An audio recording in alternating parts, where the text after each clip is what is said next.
So, how you doing? I'm good, although I'm boiling right now. Yeah, what is it out But there? I'm doing really well. It's about 30 odd degrees, isn't it? Are we at 30 today? Yeah. God. It feels like more like 40 as far as I'm concerned. I'm boiling. Yeah, I'm stuck in my little home office and I've got blackout curtains on there, and then I've got like a great big studio light here, and it just cooks you. Oh. But oh well, Yeah. never mind. Right, folks, this is Vanessa Ruck, also known as the girl on a bike. If you follow her on Instagram, YouTube, and I think you're on just about every social media platform going, aren't you? Yeah, and Facebook. Oh, and Facebook as well, yeah. So And for Facebook, yeah. there'll be some links in the podcast description, and if you're watching the video, in the description of the vid. I'll put all Vanessa's social links and everything like that, the website, it'll all be down there. So make sure you check out all that and give her a follow, subscribe, all the rest of it. Right, well, thank you very much for coming on, Vanessa. Cheers for that. We've got lots to talk about. Pleasure, I'm honoured. Oh, don't be daft. No, God, I mean, you're an interesting person. You've got a hell of a story to tell as well. So I'm sure it's going to be an entertaining couple of hours, maybe. First off, what's your tipple of choice? I'm on a gin and tonic. Gee whiz, like a pint of it. Good effort. Well, slang, cheers to you. Yeah. Well, I figured we'll be here for a while. Lots of ice. You've got to keep hydrated, obviously. Cheers. Exactly. Safety first. So cheers. Right, well, we've got loads of questions. I posted questions up onto the various social media platforms, and people have responded. So there's plenty for us to crack on with. But first off, for anyone that doesn't know you, hasn't been following your story, I'll hand it over to you. Just who are you? What do you do? Where'd you come from? Yeah, perfect. Okay, so I'm just a girl from Oxfordshire in England, and I'm no one famous as far as, a professional athlete, a rich dad, a movie star, or anything like that. The girl on a bike actually came about after a pretty horrific life-changing accident back in 2014. Mm-hmm. And through my journey back to recovery, both physical and mental in terms of that journey, I have discovered motorbikes, and now I'm pretty sure it runs in my veins, and I'm a little bit obsessed with bikes, everything to do with them. And so the girl on a bike has kind of grown and morphed, and it turns out sort of the energy that I put out through my love for bikes seems to be enjoyed by other people, and I share what I do as the girl on a bike, really. Yeah, you are probably, I would say, the most positive person I've met. You are a bundle of positivity, a bundle of optimism, and it really is refreshing, and it's a joy to be around. And I know for a fact a lot of people, before you actually agreed to come on here, a lot of people contacted me and said, do you follow the girl on a bike? I think she'd make a great guest, got lots to chat about, and everyone loves the positivity. So keep doing what you're doing. It obviously impacts on a lot of people. Right, that means a lot to me. Thank you. Oh, no problem, no worries. You know what I mean? You're very active on your social media, and it's always such a positive message. It is, and it obviously helps a lot of people out there. So keep doing what you're doing. There's way too much negativity in the world, isn't there? Yeah, there is. I think the key for me there is that so often when you go on social media, it can actually be quite toxic because everything is perfect and you've got these shiny squares, and actually, life isn't always perfect. Yeah. And that's something that I'm really want to share, is that not every day is amazing, and life does throw battles and kick us curveballs, but actually facing anything with a smile, it's going to be easier. So putting out real life, I guess, is what my goal is. Showing the ups and the downs. Yeah, definitely, yeah. Totally agree with you there about social media. I think social media can be such a fantastic, positive medium and vehicle for you to make change, to interact with people, to have positive impacts on people, but it can also be, as you said, the polar opposite of what it definitely should be. There's a couple of platforms that I almost steer well, like Twitter. I find Twitter really toxic, especially at the moment, and I'm very rarely on there anymore. Reddit can be a nightmare. It can be really good, but yeah, I sort of, there's a few I just steer clear of, to be honest. Right, how about we crack on with some questions and just see where it takes us? How about that? That sounds fantastic. Awesome. Right. First off, we'll go to Patreon. The only time I'll mention it, folks. Patreon.com/TeapotOne. Massive thanks to all of you in the clan over there. You've certainly stepped up to the mark. Quite a few questions here. First one, Ollie Rye. He says, fantastic. I've recently started following Vanessa's channel. Couple of questions. First one, what's the first thing you want to do once you're fully recovered? Oh gosh, that's a big question. I think I'm going to struggle to answer that in a direct... I'm not wanting to be a politician, but a full recovery is a journey. And there's lots of things that are going to give me a lot of pleasure in a progressive way. So it's not about running a marathon straight away. Recovery isn't like that. And if you set expectations of coming out of major hip surgery and going in with the marathon is the first thing that's going to tick your box, you're not going to have very positive energy, because you've got to set achievable goals, and each day give yourself something that's going to make you go, yes, like I made it to the toilet on my own. I didn't wee on myself in a bedpan. I put my own socks on. Yeah, I'm terrible with bedpans. I probably shouldn't tell the world that, but they're awful.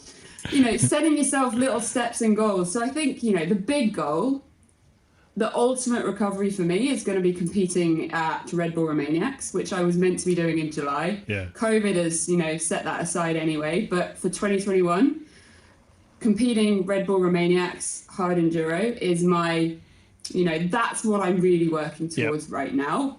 But that's not my goal that's keeping me going today, because you've got to have little goals as such. So, going out for a cycle on my road bike will be a big achievement. Getting out and going just gentle green laning on my Husqvarna, that's going to feel amazing. Yeah. So there's little steps towards those big goals. And I think that's quite important when you're battling recovery, is to remember that little steps and little bits of a smile add up. Yeah, definitely. Baby steps, finish the marathon. Yeah. I get that. Yeah. I totally get that. But you must have... There must be one thing in your head that you're thinking, oh, that. I want to get to do that. What would you say that is? Do you think that's green laning? Just your first bit of gentle green laning?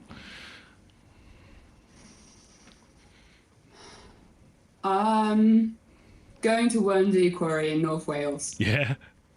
Blimey. That's it. We are polar opposites. I love it there. You've seen my attempt at off-roading down in Spain. I just don't think it's my thing. I really don't. But you seem to gel with it, absolutely. Good question, Ollie. Second part, for both of us. If you could only eat one type of meal for the rest of your life, what would it be? Blimey. One meal for the rest of your life. That's quite easy for me. Go on then. It's going to be a really nice steak on the barbecue with some homemade chips, some asparagus, and some sweet corn, like corn on the cob. Asparagus? Yeah, I like asparagus. I don't know, it came to mind with the steak with sweet corn chips. Right. It's a nice compromise. You've got a bit of colour and variation. You've got some good protein. Right, I get that. Asparagus. Was I too specific? No, not at all. But asparagus just doesn't come to my mind at all. I just think makes your wee smell. That's all I think. That's true. Steak. Are we concerned that we've mentioned we twice already? No problem. It sets a tone. Sets a tone as to where this conversation's going. I wouldn't worry about it.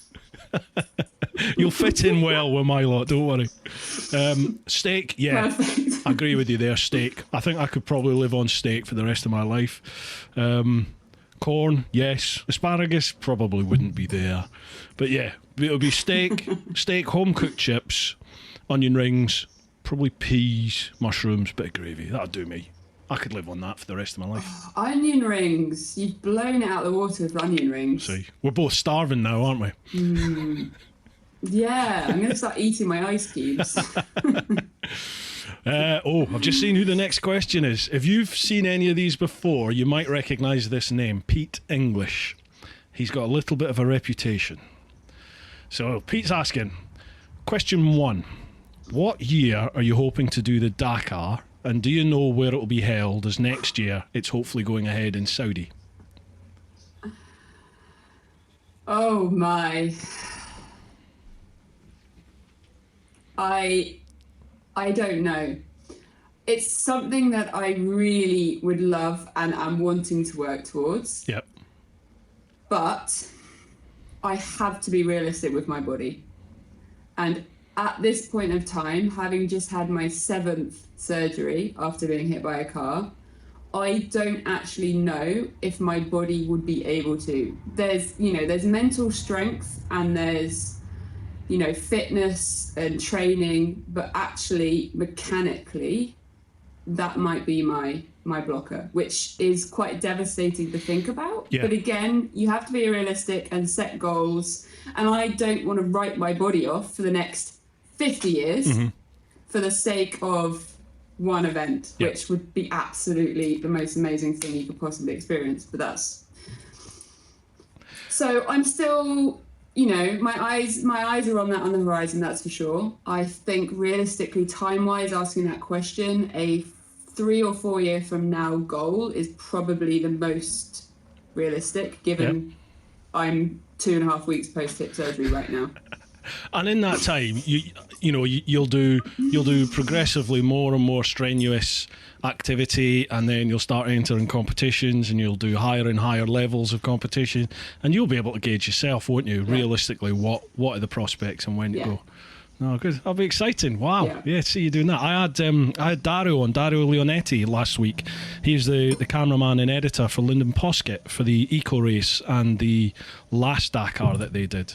And that was really interesting. Yeah, it was really interesting chatting with Dario and hearing the sort of behind the scenes stories. I'm hoping to get Lyndon on, actually, if all going well.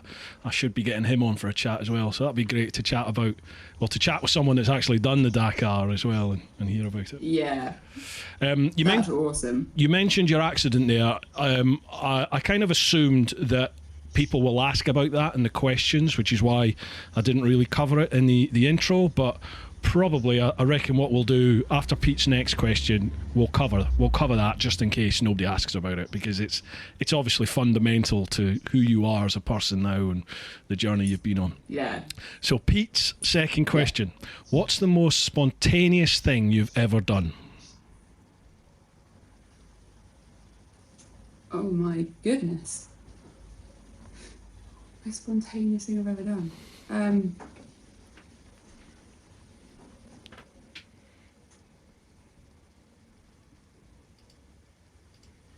That's a really hard question.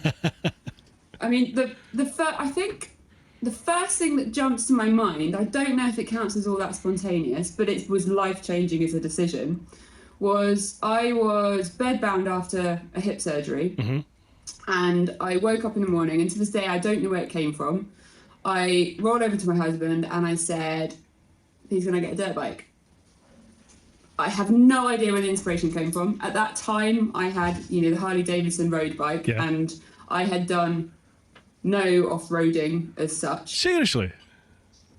And we decided that, okay, let's do it. And we went out and we did some research, worked out what was the best first off-road bike, found one, went and bought it. We were lucky that we found a pretty good condition old Yamaha, and we got it. And I then had it. It was 5 months that I could even sit on it, but I had it and it was a goal and it was something I worked towards. And that decision that I just was lying in bed, I woke up in the morning and went, I want a dirt bike. And I wouldn't be here now with the, the love for enduro if I hadn't had that moment. Yeah. So I think that's probably, I don't know if that counts as spontaneous. God, yeah, just a bit. I mean, was there, so you'd had no experience off-roading before? It just popped in your head? So... No, well, I'd technically ridden kind of a wannabe Honda off-road bike. Right. How many years before? It was back when I lived in the Bahamas when I was 21. And since then, I mean, there were years before I had motorbikes until after the accident. So, yeah, no, there were no motorbikes as far as off-roading in my world at all. Blimey. So come on then, let's cover this. What What was the accident? What happened?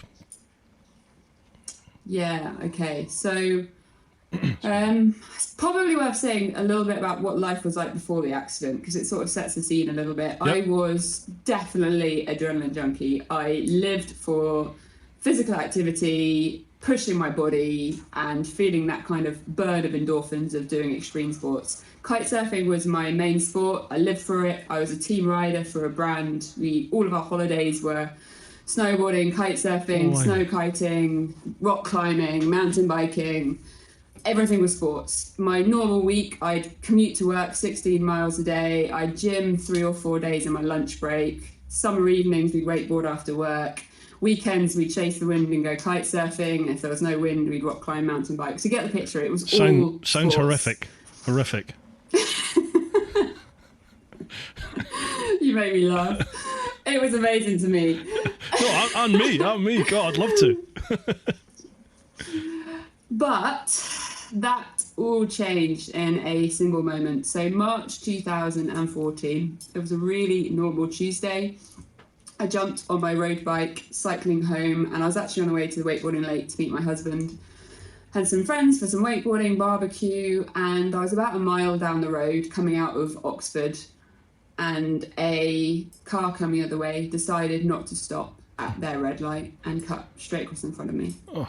And I had nowhere to go. It went straight across in front of me and boom, right into the side of the car. And that moment changed the world as I knew it. It really did. At the time, I didn't really know the full extent of my injuries. I had to be helped off the road and the ambulance came, but I was sent home from the hospital that evening with bruising. I'm now 6.5 years on. I'm 2.5 weeks post my 7th surgery, and I have a reconstructed right shoulder and right hip. Oh. And I got sent home with bruising.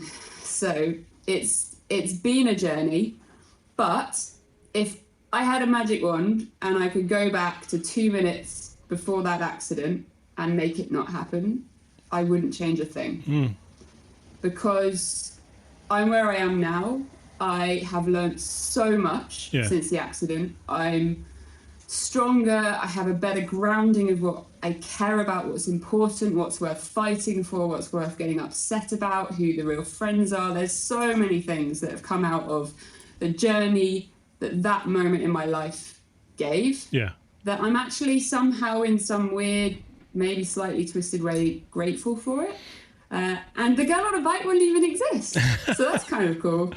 Do you sign up to the old adage, things happen for a reason? Are you a believer of that? Or do you think you make your own sort of luck, destiny? I think it's a combination. Because I think you can make your own luck. I think you can visualize your own future and take steps and work towards goals and what you want to achieve.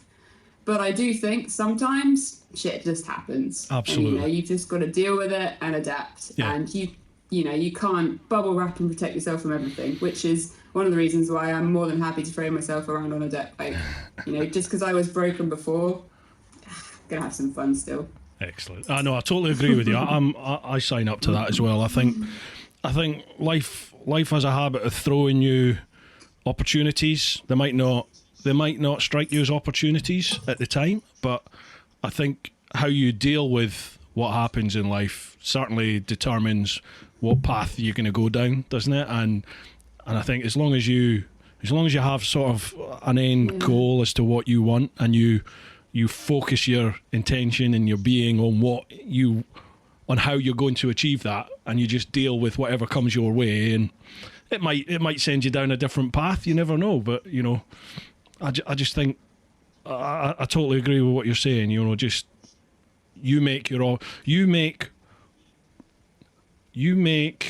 what you will of the opportunities that come to you.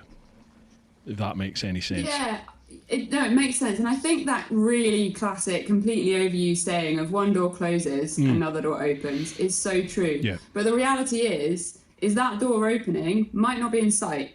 You might have to go through a few different corridors or different roads to find that door, but there's always something that's going to come out of it. You just got to find it. Absolutely. And stay focused to find it. Yeah. And if you think, oh, well, that door's shut, then you're never, ever going to see what's on the other side, are you? So, yeah. Cool. That's deep. That's deep for this early on. Cheers for that, Pete. This is deep. Yeah. Right, next question then. Chris Parry. As a lady, where do you get your motorcycle kit from? My wife loves being pillion, but hates that 99% of female kit is pink. Please help keep a loving husband... Well, no, what's it? Please help a loving husband sort his wife's problems. Kit. Well, I have to say first, you're a really lovely husband. I love that. And Creep. I totally agree. I totally agree. Just because I'm a girl, it doesn't mean I want pink. But, okay, so I'm guessing we're talking road stuff because we're talking about pinions. Yeah, I'd imagine. Yeah. For me, my absolute favourite on the protective trouser side is Rocker. All right. Rocker Company. Mm-hmm. They are not the cheapest. I'm going to be honest on that one. However, the way I like to think about a lot of motorcycle jeans is they are like condoms with holes in them. So. Okay, explain. Now you're listening. Okay, high impact areas having the Kevlar. I'm sorry, but when I fall off my motorbike, I'm not going to be thinking, quick, stop, only let the high impact area touch the ground. Any part of my body, my shin, my hip, my ankle could hit the ground. So if I come off the bike, I want to know that in that moment, heaven forbid, I need that protection. I'm going to have it anywhere because I don't know what I'm going to hit. It might be, the centre partition scraping part of my leg. So anyway, I'm going off on a total rant about protective clothing. Kevlar and Dyneema and all those kind of structures, just make sure it's a full trouser, and Rocker do absolutely incredible jeans to the point that I've rocked up at corporate business interviews in Rocker jeans and you can't tell they aren't beautiful, lovely fitting jeans. I've got a black pair, a dark denim pair, a ripped light denim, cool with the down with the kids kind of got ripped jeans. Yeah. They just do really nice styles. They fit beautifully. They wash really well. They last well. So Rocker trousers. Okay. On the top, jacket-wise, Climb do some nice jackets. I think Ricker and Climb are my two favourite jackets. Mm-hmm. For the Ricker side, I like them because they are well fitted and I don't want to be kind of boy-y. I like to have a waist and a bit of shape around my chest area. Show off the form. And there you go, you've got the wording. And then I also really like my Climb one, but it's actually a men's jacket. And the reason I really like that is because it is just comfortable. If it's raining, it's completely long enough. There's no gaps or bits where wind can get in. So for colder winter riding, that's my definite must-have. Right. And it's not really the question, but if you're a girl like me, getting cold is a really big one when you're riding. So I always wear merino base layers. Yeah. What's it called? Icebreaker base layers. Swear by them. I also wear them enduro riding in the winter. Iceberg, did you say? Icebreaker. Icebreaker, right. And then I have a Gerben heated jacket, which has got it's like a little gilet with a battery inside, so you don't have to plug into the bike or anything like that. It lasts for about 4 hours on low. Absolutely amazing. The best thing I bought. I wear it all over the place, even in the garage in the winter. I'll have that on under a hoodie and 3 coats. It's better than a hot water bottle and in your jumper, that's for sure. Right, well, there you go, Chris. There you go. Pretty. That sounds like it's going to be an expensive Christmas shop or birthday shop for you, I think. Your wife can thank me later. Yeah, definitely. Andy Bowen, motorbike tourer. Question for Vanessa: you've got 20 grand burning a hole in your pocket. What would you get and why? Bike-wise, obviously. Bike-wise. And that could be kit. Doesn't necessarily have to be a bike, but let's say kit as well. So if there's a bit of kit that you maybe wanted to get.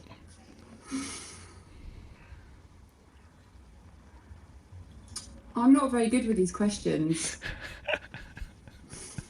Because we've got all the time in the world, don't worry. No, it's because I'm so content and grateful for the bikes that I have that I don't really want to wish for something. Like, I'm just really happy that I've got bikes. I feel so lucky. Okay, that's not the answer you want. Okay, I reckon it would probably be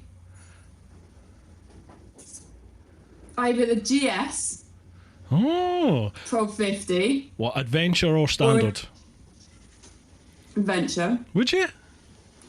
Or a Tiger 900. Okay. Right, GS. Obviously, I'm a GS fanboy. Why would you take the adventure over the standard? Oh. I don't know. It's just something I'm always intrigued by why people go for it. Because they're exactly the same bike, except the adventure has a little bit more weather protection and it's got a 30 litre tank rather than a 20 or 23, whatever the standard has. That's pretty much it. So it's the same size engine, but it's like another 40 odd kilograms in weight. And I just think, well, it's going to be slower then. Okay, I don't want the adventure. Can I change my mind? Of course you can. Do what you like.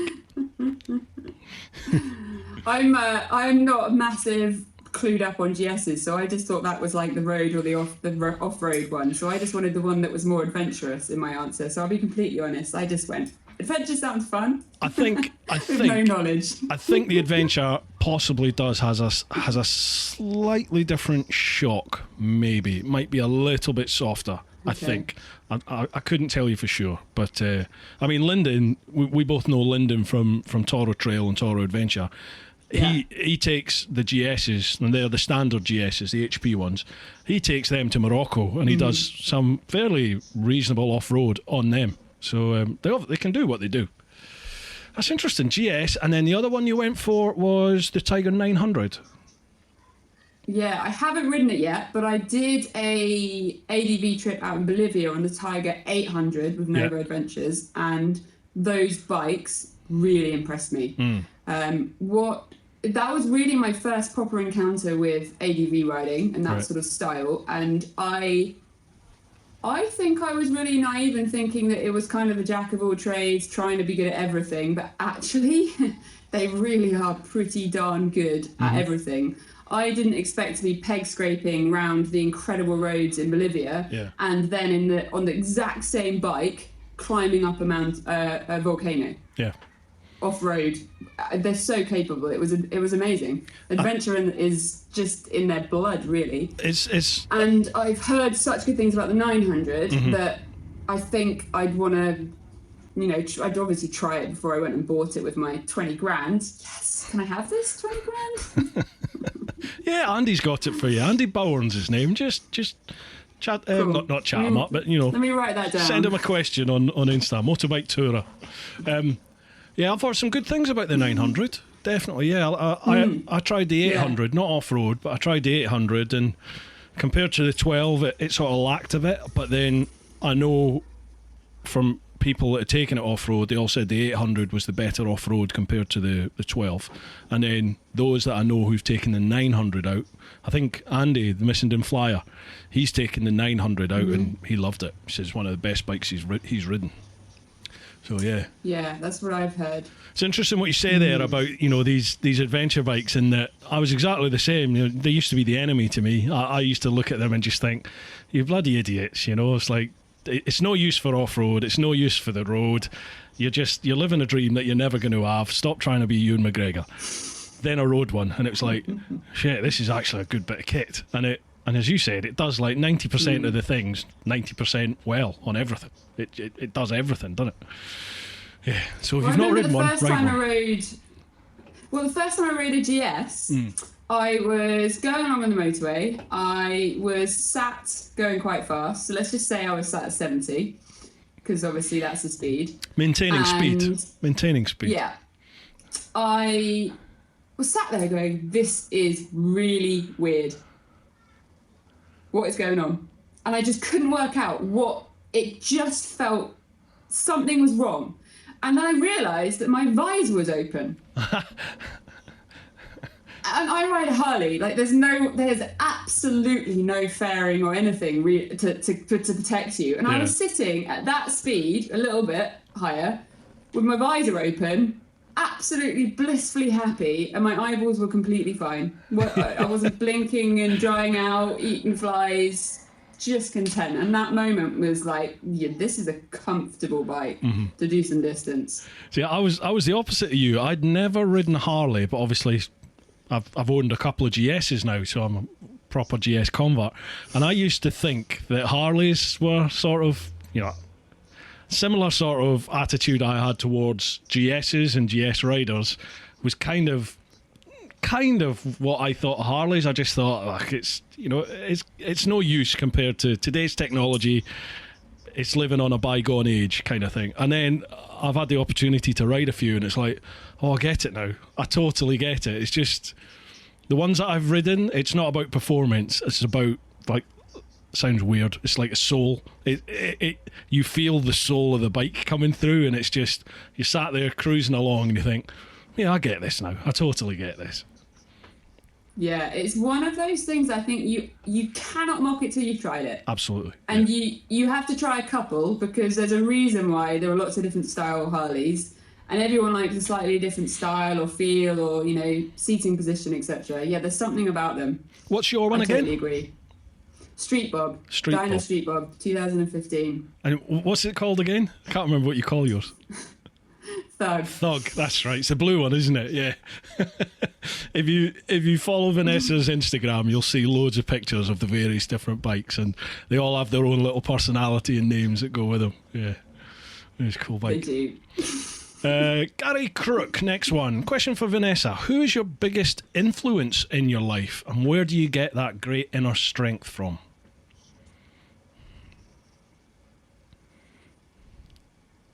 The biggest influence in my life. Okay, so answering the strength question.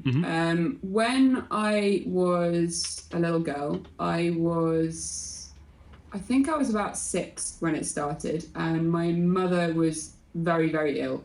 And there was about a 10-year period where it was touch and go, and at one point I had to live with my mum's sister and go to a different school because my mum was in hospital, and I was too young for my dad to leave me to do my own thing and get to school on my own. Yeah. And so I had to live away from home for, I think it was 13 months. Wow. And actually had to say goodbye to my mum because she had to go in for major spinal surgery. I didn't at the time know that it was goodbye, but she did. She knew it was a 50-50 chance. And so through that period of my childhood, I saw the strength that my mum had and the resilience that she had to keep going. And she got up. Yeah, there were loads of days where she didn't get out of bed at all, but she kept going, and she came out the other side. And I think I grew up seeing that kind of strength, and it's sort of installed in me that you can push on and you can get through this stuff. Yeah. Quite a deep answer. No. I mean, it's often that's the root of sort of influence in people's lives, isn't it? And strength. Yeah. Yeah. Probably same for me, to be honest. My mum was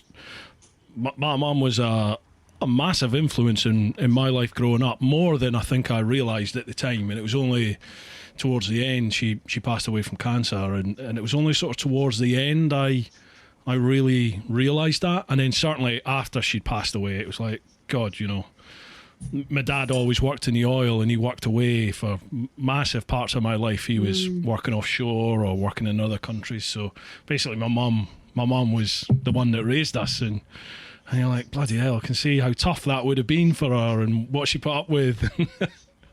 Yeah. And then seeing what she went through towards the end as well, you see that sort of deep inner strength in people. Yeah. Gives you a new appreciation, doesn't it, for folk and what they're capable of. God, this is a bloody deep one, this week. It is. Gonna need a stronger drink. Yeah, I know. Yeah, definitely. God, I think I finished my first one already. It must be about 110 degrees in here at the moment. Whew. I've got my window open, Yeah. so folks, if you can hear cars going by and birds tweeting, I do apologise, but it's like a sweatbox in this room. Sheesh. Right, next one we've got here. Gareth Jib Africa Twin. Your Instagram account shows you on a number of bikes. What style would you say defines you? Ooh, do I have to be defined by a style? Ooh. Don't label me, man.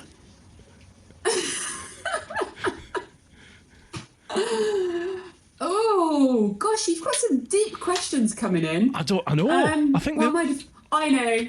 The one with 2 wheels and an engine. Like it. Like, have that. Have that, Gareth Jib Africa Twin. Like it. Do you attribute any personalities to your bikes? Do you treat them as, not treat them as people, but I mean, I give all mine names, and I definitely talk to them. Yeah, it's not just me. Thank God for that. Absolutely, you have to talk to them because that's how you make your bond. Yeah.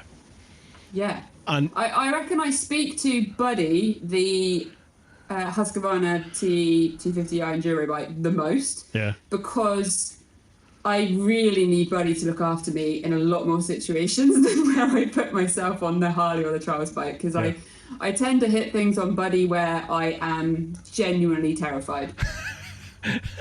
Now, I need Buddy support. you do some pretty hardcore off-roading. We're not talking about Green Lane in here, folks. So get yourself across to Vanessa's Instagram and have on Facebook. And probably you got the YouTube channel as well, don't you? Do you have a YouTube channel? Yeah. So get yourselves. There's some good fail videos on my YouTube. Actually, they always go down well, don't they? Yeah, Vanessa pretty much throws herself into this stuff. So check them out. Where else were we? Andrew Scott. It's riding a Harley. It's a bit like wearing Crocs. You're saying to the world that you've given up. Oh, fair enough, Andrew. If you go back in time... Well... Yeah, he has a question. He does have a question. Okay. I think Andrew's actually a Harley rider. I think. I'm not sure. If you go back in time and do one thing to alter the course of history, what would it be? Well, that's interesting because you kind of touched on that earlier. So if you could go back in time and alter one thing, what would it be? Probably... It's going to have catastrophic implications, but I'd probably stop the creation of plastic in the form that we know it, that is populated in our sea. Wow. Cool. Now that's deep. That is deep. Yeah. Have you seen... Sorry, go on. No, go. Have you seen the young chap, I think he's 20 odd years of age, who is designed, he's got this project going on in the major rivers, I've chatted about this before actually, where he's trying to clean out all the plastic in the ocean. So him and his team, I think he was like 16, 17 when he first came up with this idea, and they thought it's pretty much impossible to go out into the world's oceans and start scooping up all the plastic. It's just never going to happen. It's going to be a never-ending battle. So they did a load of research and they identified 5 major rivers in the world that have something like 95%. They produce 95% of the plastic that ends up in the oceans. So they said, right, let's start targeting those 5 tributary rivers, and then that will effectively stop any more plastic coming in. So then it's not going to be increasing anymore. It's going to be a finite number that you can then deal with. So he's developed these floating pontoons that basically sit on the tidal estuary parts of these rivers, and the plastic just floats downriver and into this collection area, and it just automatically gets collected up, whacked into a floating barge, and then that's taken away to be recycled. And he's having a massive impact already on it. I can't remember his name. It's on Instagram. How am I going to do it? I will put a tag in the description of the podcast and in the YouTube video. I'll put a tag there, and it's well worth checking out. It's amazing. Had you never heard of it then? It's a good idea. No, no, but I've heard of people. There's like a really young kid in, I think it's Thailand, who has made a plastic that will completely. Okay, I'm going to make this is maybe fake news, so my memory. A good part of this is going to be true, Yeah. but it might not be completely factually accurate. But it's along the lines of a plastic form that's made from seaweed that is actually edible as well, but will function as what we would consider plastic for a good period of time, but then you can eat it. So take having a burger, you can get your burger in a box that there is no waste because you then eat the box. Whether it tastes like cardboard, I don't know. Don't know if I fancy but that. It's all these sorts of things where if you could go back in time and say, no, plastic, that's not a good invention for the human race, for the world that we live in, for the planet, for the ecosystems. Let's not mass produce that. Let's work something else out. Let's take a little bit more time and do something more intelligent. That's a bloody good idea. Yeah. Wow. Can't argue with that one, can you? Yeah, okay, we'll go with that. Get rid of plastic. What's yours? God, gee whiz. If I could go back at any point,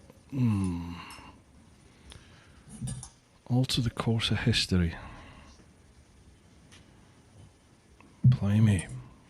See, I always make a point of not reading these questions, so I'm never forearmed with them. It's just, you get a real honest initial answer, don't you? But sometimes it stumps you. Go back in time and do one thing to alter the course of history.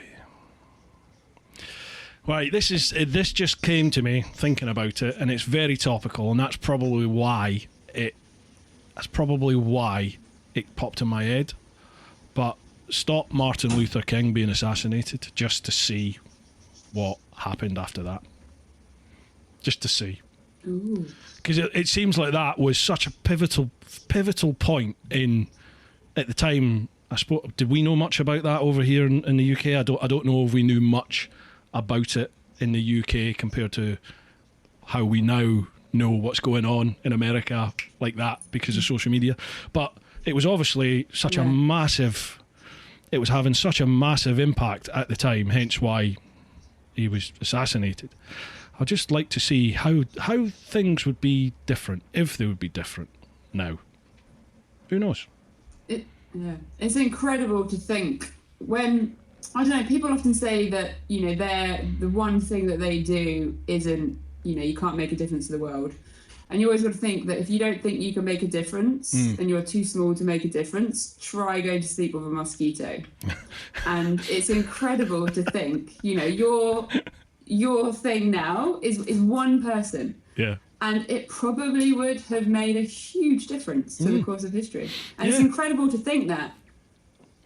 Yeah. One person can change the world. It's weird because that's not something I've ever really contemplated, to be perfectly honest, but it just popped into my head as we were chatting. You think, bloody hell, yeah. I wonder how much of a difference was it that he's no longer here? I don't know. It's weird one at the moment. This whole. We'll go there very tentatively with what's happening at the moment. But I've got to admit, it does annoy me that here in the UK, like the old bill in the UK are given the same label that the old bill in the States get, and I'll put my head above the parapet here, and I'll say that the vast majority of coppers in the States are not like that vile human being that killed George Floyd. That's just a despicable act by a despicable person. And I know plenty of coppers in the States, and they're not like that. They would never do something like that. But I also know they don't get anywhere near the training that we get in the UK with regards to, suspect handling, medical aid, all that sort of stuff. So you see how the States handle their suspects and casualties, and you just think, Jesus, no wonder so many people are dying in police hands, because they don't seem to have an aftercare.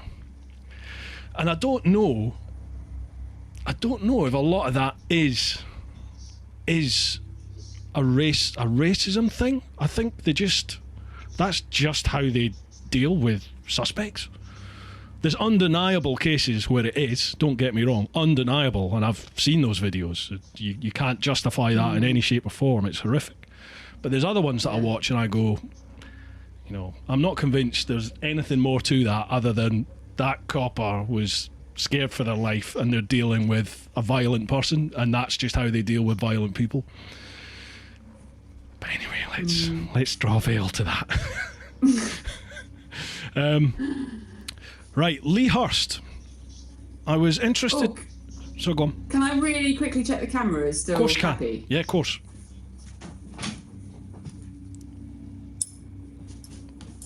Camera is still happy. All still Sorry, recording? Thank you. Let me... Yeah. Yeah, me too. Lovely job. There's nothing worse than getting to the end and then realising you have no audio or you've got no video. Oh, it's happened more than once. Yeah. Right, next question. Lee Hurst. I was interested to hear from username Kate how some men in the biking world can make it difficult for women riders. What one thing could male riders do to make women feel more comfortable or interested in motorcycling? You're a woman, you must have all the answers. I think all the answers. I think probably the most damaging thing to females' perception of biking is the first encounter that a lot of women get with bikes.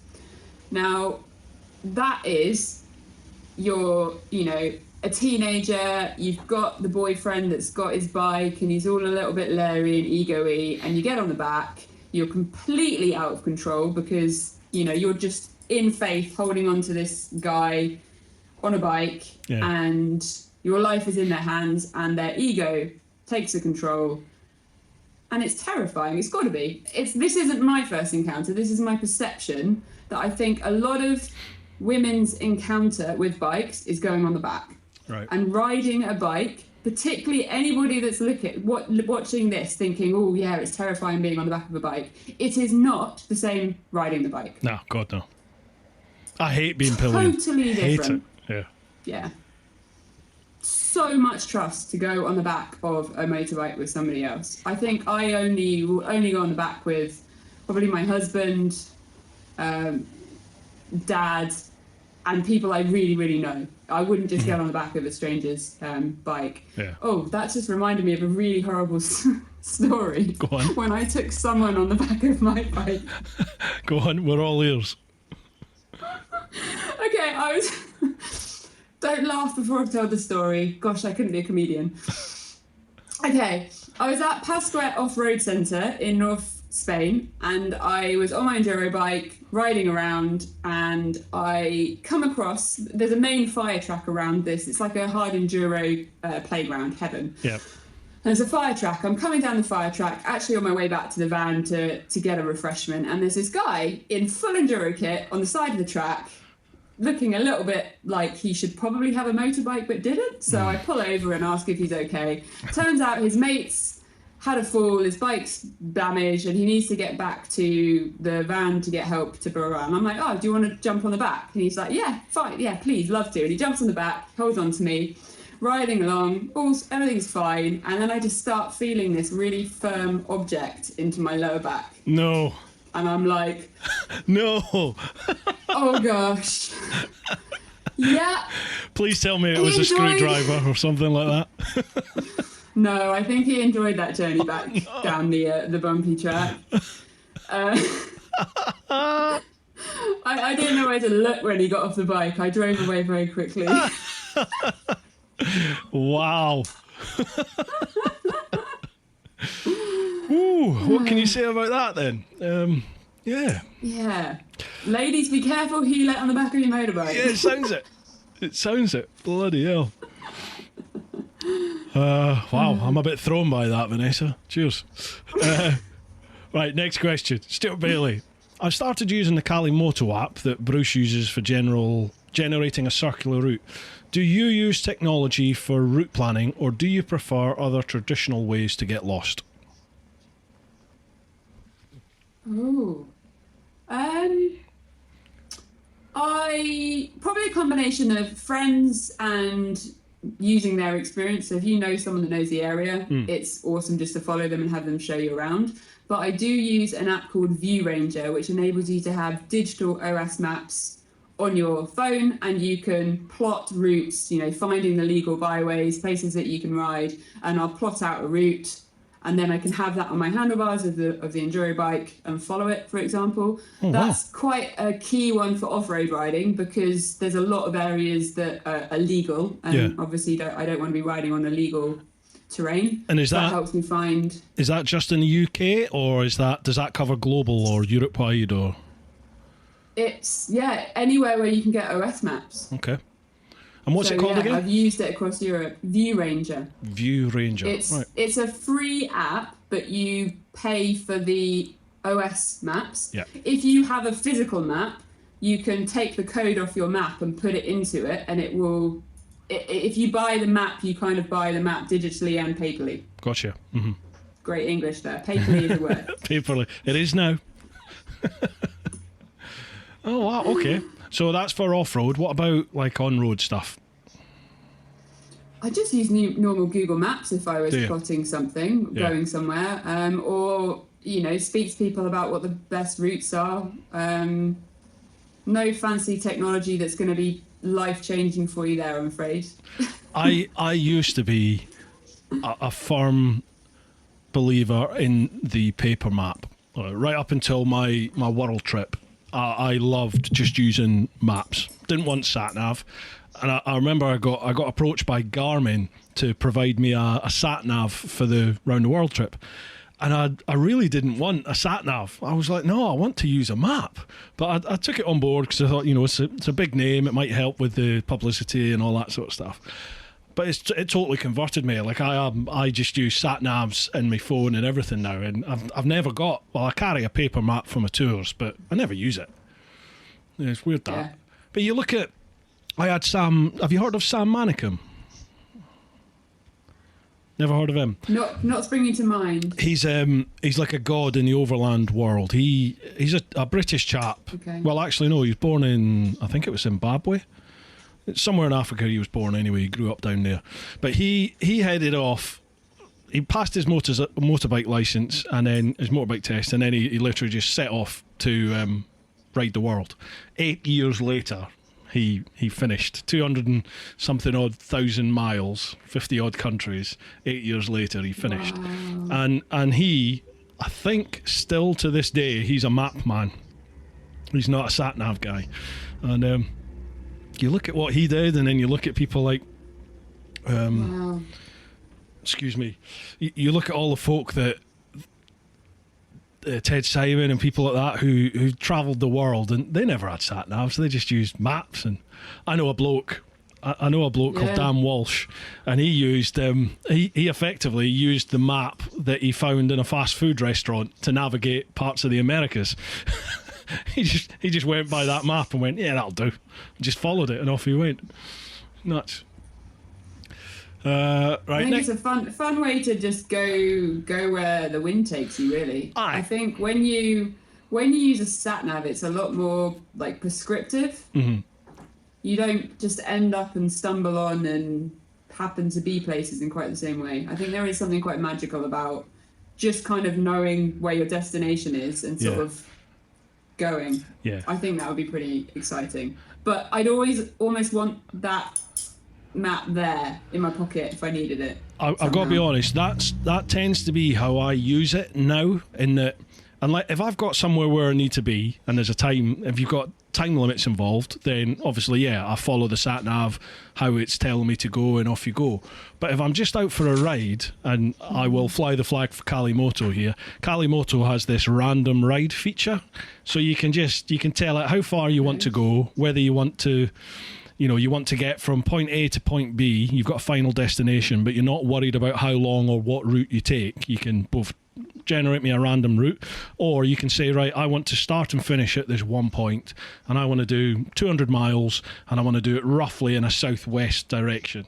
And it will just work out a random ride for you, and off you go. And you can tell it how twisty you want it to be, you know, and that's that. And I've found it, even around here where I live, I've found so many roads and places that I never knew existed, because I've just literally hit the random thing and off you go. And then if you do, Wow. if I do see a road that I think, God, where's that go? And then you just follow that road, and, you know, the sat-nav will always figure out a way to get you where you want to go, doesn't it? So as long as you don't run out of power, you're always going to get back wherever you need to be. So I quite like using the sat-nav for that now. Just go off and explore, and once you're totally lost and had enough, figure out a way home. What was that one called? That's called Kalimoto. Kalimoto. Okay. If you want I've got some codes, and this goes to everybody. I've got some codes for, they're one of my sponsors now, actually. So if you want, they've got a free version, which is not bad, it's all right, but then they've got a paid for version. And if you want to try the paid version, I'll pass it on to you, no problem. Everyone else that's watching this or listening, drop me a line, info@TeapotOne, or across any of the social medias, and I'll send you a link with a code, and that'll give you a month's free use of the premium version. Check it out, see if you want to invest. I think it's something like 35 quid for the full version. So, but I'll fire that your way if you want to try it out. I think they do off-road as well. I think they do like lane stuff as well, tracks. Don't quote me on that. But I think they also do like light lane stuff. You know how much of a fan I am of off-road anyway. So, Yeah. right, last one of the Patreon questions. Steve Meeson, this is for you. How crap are motocross races and the X Games going to be with electric bikes?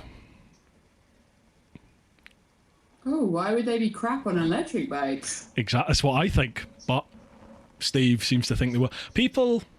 I think if you haven't ridden one, you Bosh. hate them. When you ride one, you are like giddy with OMG, how on earth did it accelerate like that? 100%. They're just silly. Yeah. They're silly. Yep. Yeah. What you said earlier about, you know, Harleys and GSs, don't knock it till you've tried it. It's just a case of you can't really have a proper qualified opinion on something unless you've experienced it. And electric's 100% that way. I dreaded the thought of electric, and then I've ridden a fair few now, and God, I love them. I think they're brilliant. Yeah, I totally agree. I had a day with English Electric Motor Co. And they've got heaps of electric bikes. Went out on a few of them, and I mean, obviously, I'm someone that rides a ridiculously loud Harley Davidson. There is a YouTube video on my channel of the sound of her. She's redonkulous. And so going to an electric bike that's silent, obviously I'm going to hate it. No. Yeah. It's actually incredible hearing the bushes going past. Yeah. The trees with the birds in them. Yeah. You almost feel more connected to the environment whizzing past you. You feel closer, more grounded somehow. And oh my goodness, you're going past fast if you want to. Oh God, yeah. Talk. It's crazy, isn't it? They are a lot of fun. I did. I've got it on one of my videos. I was out riding around Kent on electric, and I went down this backcountry lane, and I came up behind. I can't remember what car it was, but it was an electric car. So the car's electric, I'm electric, and we're both just effectively gliding along the road.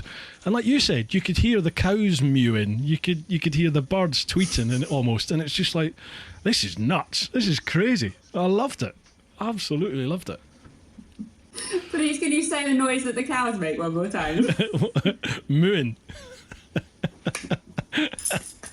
What? Don't be racist. Oh, that Don't be racist. Me. One more point to the question. I actually think electric bikes are going to be the best thing coming to enduro and motocross tracks. Do you? Because at the moment, the biggest thing shutting them down is noise complaints. Yeah.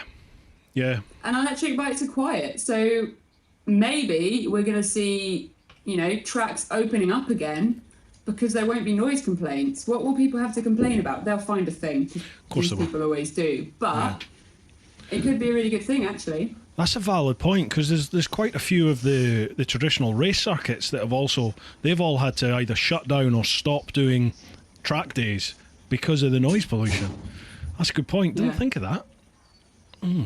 I think what Steve's meaning is, well, I mean, no one needs to tell you. You know what it's like motocross, and for me, I remember Speedway. I remember as a youngster, like my mum was English, but I grew up in the northeast of Scotland. But we used to come down on holidays to see her family, and she had a massive family, 8 brothers and sisters. So when I came down, one of my uncles and one of my cousins were right into Speedway, so they used to take me away to the Speedway races around Crystal Palace and places. And I just remember the smell. You know, the sound and the smell is what I remember about biking, and. Yeah, I get that, what people think. They think, oh, if we go to electric, you're not going to have all the other sensual stimulation that comes with it, you know, with the vibration and off of the engine and the smell and the noise and everything that goes with it. But it's just a total different element that comes with electric, isn't there? So you're taken away, but you're given with someone else as well. Yeah, it's true. Yeah. Genuinely not something to be worried about, folks. It really isn't. And if you are worried about it, take an electric bike out and just try. I'll guarantee you'll love it. Guarantee you. Right, that is the clan question. So that is the clan questions. That's the better English. Those are the clan questions. We're now moving on to Instagram, TeapotOne Insta, if you're not there yet. First one, Rob Sheesh. Question for Vanessa. What's the secret of your positivity? You've already replied to him on this one, I see. So, I think it's a really good question. And I think I've always been a glass half full person, but the accident was a serious kick of just realizing how grateful you need to be for everything that you've got around you. Because like this, it can change. It can go. And I think gratitude for the little things in life, you know, enjoying just being able to take a deep breath, the sound of the birds in the tree, all those little things add up to just making a day a whole lot better. And being grateful for everything, I think, is just the most important thing for happiness, really. Seeing all the positives. Yes, there's always going to be things to complain about, or be sad about, or be moan about, but there's always going to be something that you can be appreciative for. And I, during my recovery, being really honest, went through some really, really dark times. Times when I didn't realise the world could go that dark. I mean, I was actually at one point diagnosed with change disorder because I no longer saw myself as me. Wow. I talk about myself in the third person because this broken thing, this wasn't me. I was this fit, athletic person that could do sets of 13 pull-ups and kite surf and I went through some really hard times. I think the mental recovery was probably harder actually than the physical side of it.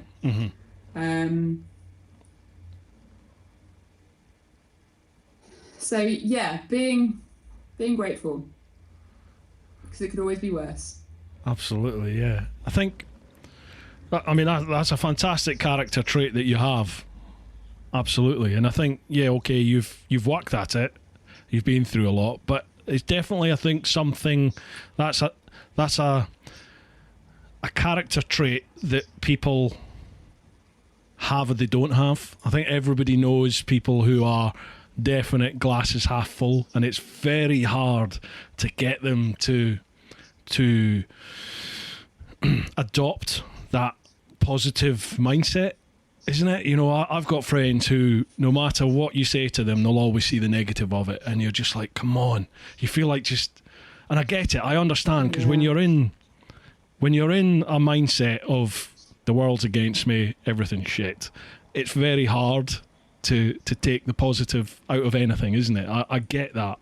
I understand. To a degree, I understand. But yeah, you do want to just grab some people and go, come on, you've got to get out of this. But it's probably the worst thing you can say to people, isn't it? It's just something. How do you get people? I'll go I think again. so much. Go on. I think so much of it from my eyes is thinking about perspective. And when you're in that moment where everything just seems horrific, try and take a step back. I think mindfulness was a really big one for me in my recovery. Try and take a step back and consciously look at the situation. Try and put yourself outside of your shoes. And I've got two images that come to my mind as kind of nice examples. And that is roses.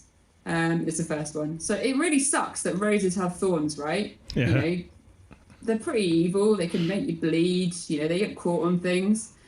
But actually, shouldn't we be really grateful that those thorns have beautiful flowers? It's just look at it from a different perspective. Another one that I love visually is you've got a little guy in a boat at sea, and he's been floating along for days on his little boat. And then you have a guy stuck on this tiny desert island with his little palm tree, and he's stuck on his little island, and the two meet. You know, the boat floats up to the island, and the guy on the boat is like, "Yeah, land!" And the guy on the island is like, "Yeah, a boat!" Yeah, and I've it's seen just that. a different perspective. Yeah. And I love that, because there's always another perspective. You've just got to look for it. Definitely, I've seen that. I've seen that sort of cartoon representation of that before, and yeah, very true, isn't it? Very true. Yeah, blimey, this is a proper deep one this week. It really is. Right, next question. PJ McNaughty. I was on the DLR on my way to the MCN Excel motorcycle show and had that awkward moment where I was staring at Vanessa thinking, I know you, but don't know where I know you from. And since it's always been... since it's always been from following you on social media. I think you've replied to him already. Do you get that a lot? Do you get a lot of people sort of looking at you going, I know you, where do I know you? When I'm at bike events, definitely. Yeah. But I love it when people say hello. So if you ever see me, please say hi. I want to say hi. I love chatting to people and meeting people. I'm the absolute same. So I love it when people say hello. Yeah, definitely. Yeah. It's Was there a question in there? No, I think he was just saying that he saw you and thought, oh, I know you, but he didn't want to say hello. So if you do see her, say hello.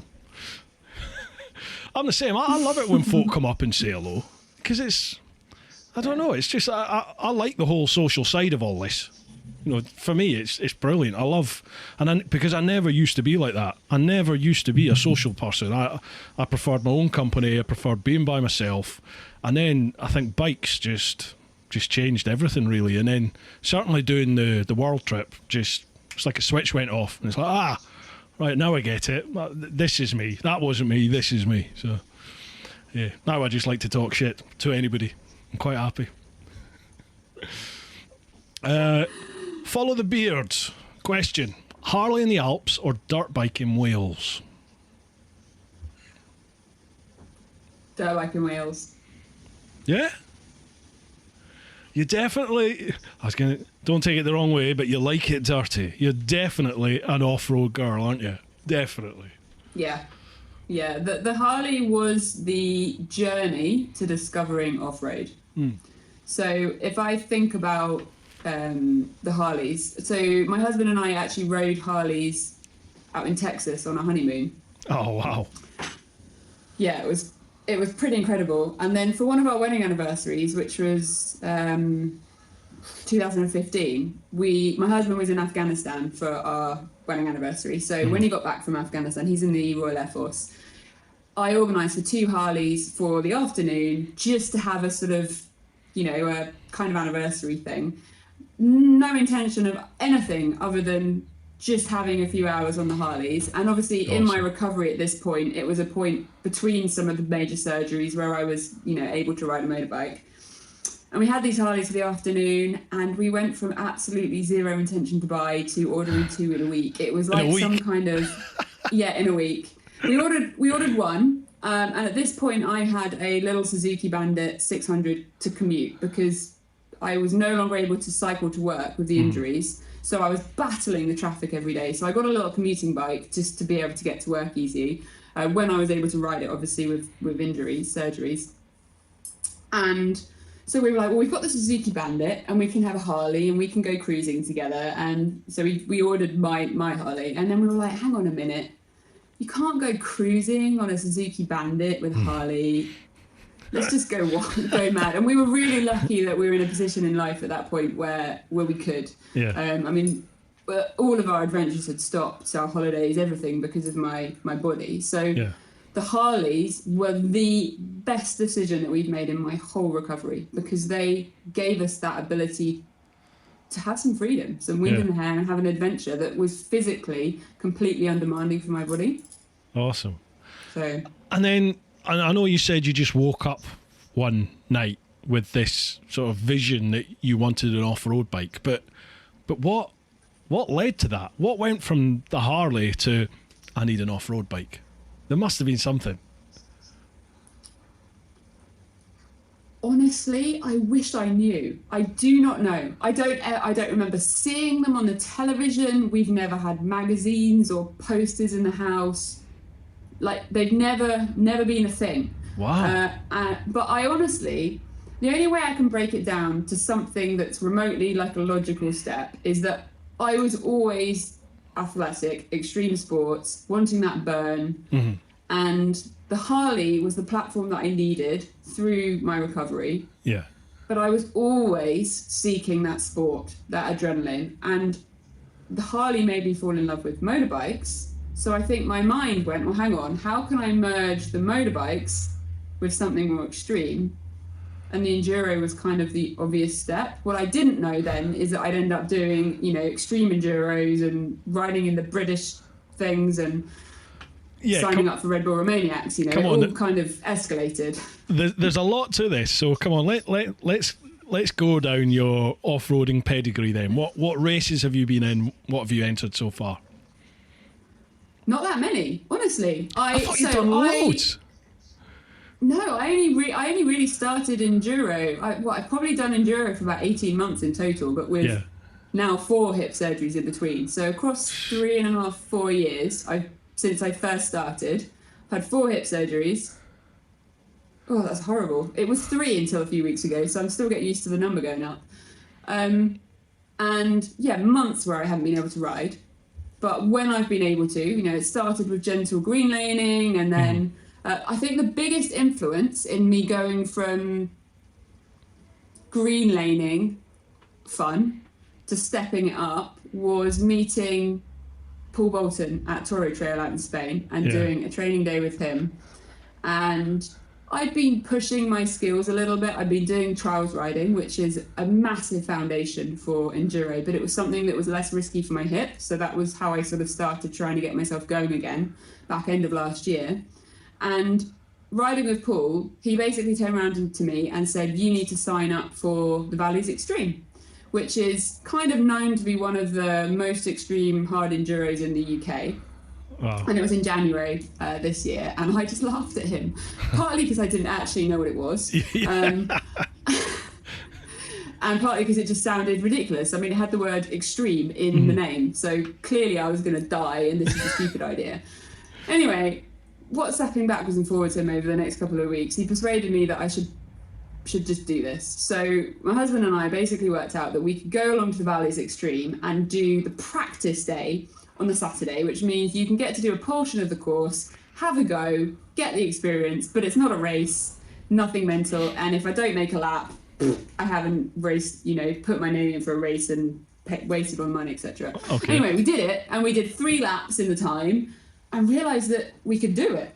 And there were some pretty gnarly obstacles and hill climbs and some ridiculously steep stuff, but we loved it. We were buzzing. I felt so alive, chatting to people at the end of this race, and they were like, just do it, sign up for tomorrow. What's the worst that can happen? You don't make a lap. Yeah. So what? Have a go. It's all about the taking part. And I was like, yeah, it is all about the taking part. Let's do this. So we signed up, and my goal you and your husband? was to make... Both of you did it? Yep, both of us did it. We realised that we had to put new tyres on that night in the car park and get the bikes ready to actually do like a race level. Camped in the car park and woke up in the morning, signed on. And we entered this race. My goal was to do a bronze finish. So the way it works is that if you get 1 lap, you get bronze. If you go a lap and a half, you get silver. And if you manage 2 laps in the time, you finish with gold. That's not first, second, third as far as placement, but that's like the like ranking. A reward type thing, yeah. Yeah, exactly. So I was aiming for bronze. And I remember sitting on that start line. Oh my goodness. I actually wanted to cry with the fear. So if anyone knows that's watching the Valley's Extreme, you'll know that about 5 meters from the start line, there is this massive plastic drainage pipe that's like that rugged plastic, smoothie stuff that if you hit it the wrong way, you're going to slide off. Yeah. There's crowds everywhere. There's hundreds of people on the start line. And 5 meters ahead is a drainage pipe that wants to eat me alive. Yeah. What am I doing on this start line? Oh my goodness. And I basically say to my husband, who was definitely better at getting over a drainage pipe than me, you go over it, and then, you can then help me get over it if I don't get over it. If you make it, I might try it, yeah. I cleaned straight over it, brapped it. We'd walked the really tough obstacles. So there's this rock bed where there were bikes and bodies all over the place, carnage. But we picked our line, we rode towards it, and Alex and I have our Cardo intercoms on. So we're talking, chatting lines, helping each other as we go. Is that the Pat Talk Bold, perchance? It is Pat Talk Bold. Best intercoms ever. It is, genuinely, anyway, yeah. We're in each other's helmets. And we're like, right, our line's clear. And I absolutely bossed it straight up over these rocks, dodging the body shrapnels everywhere, cleaned it. And you can hear the crowd cheering.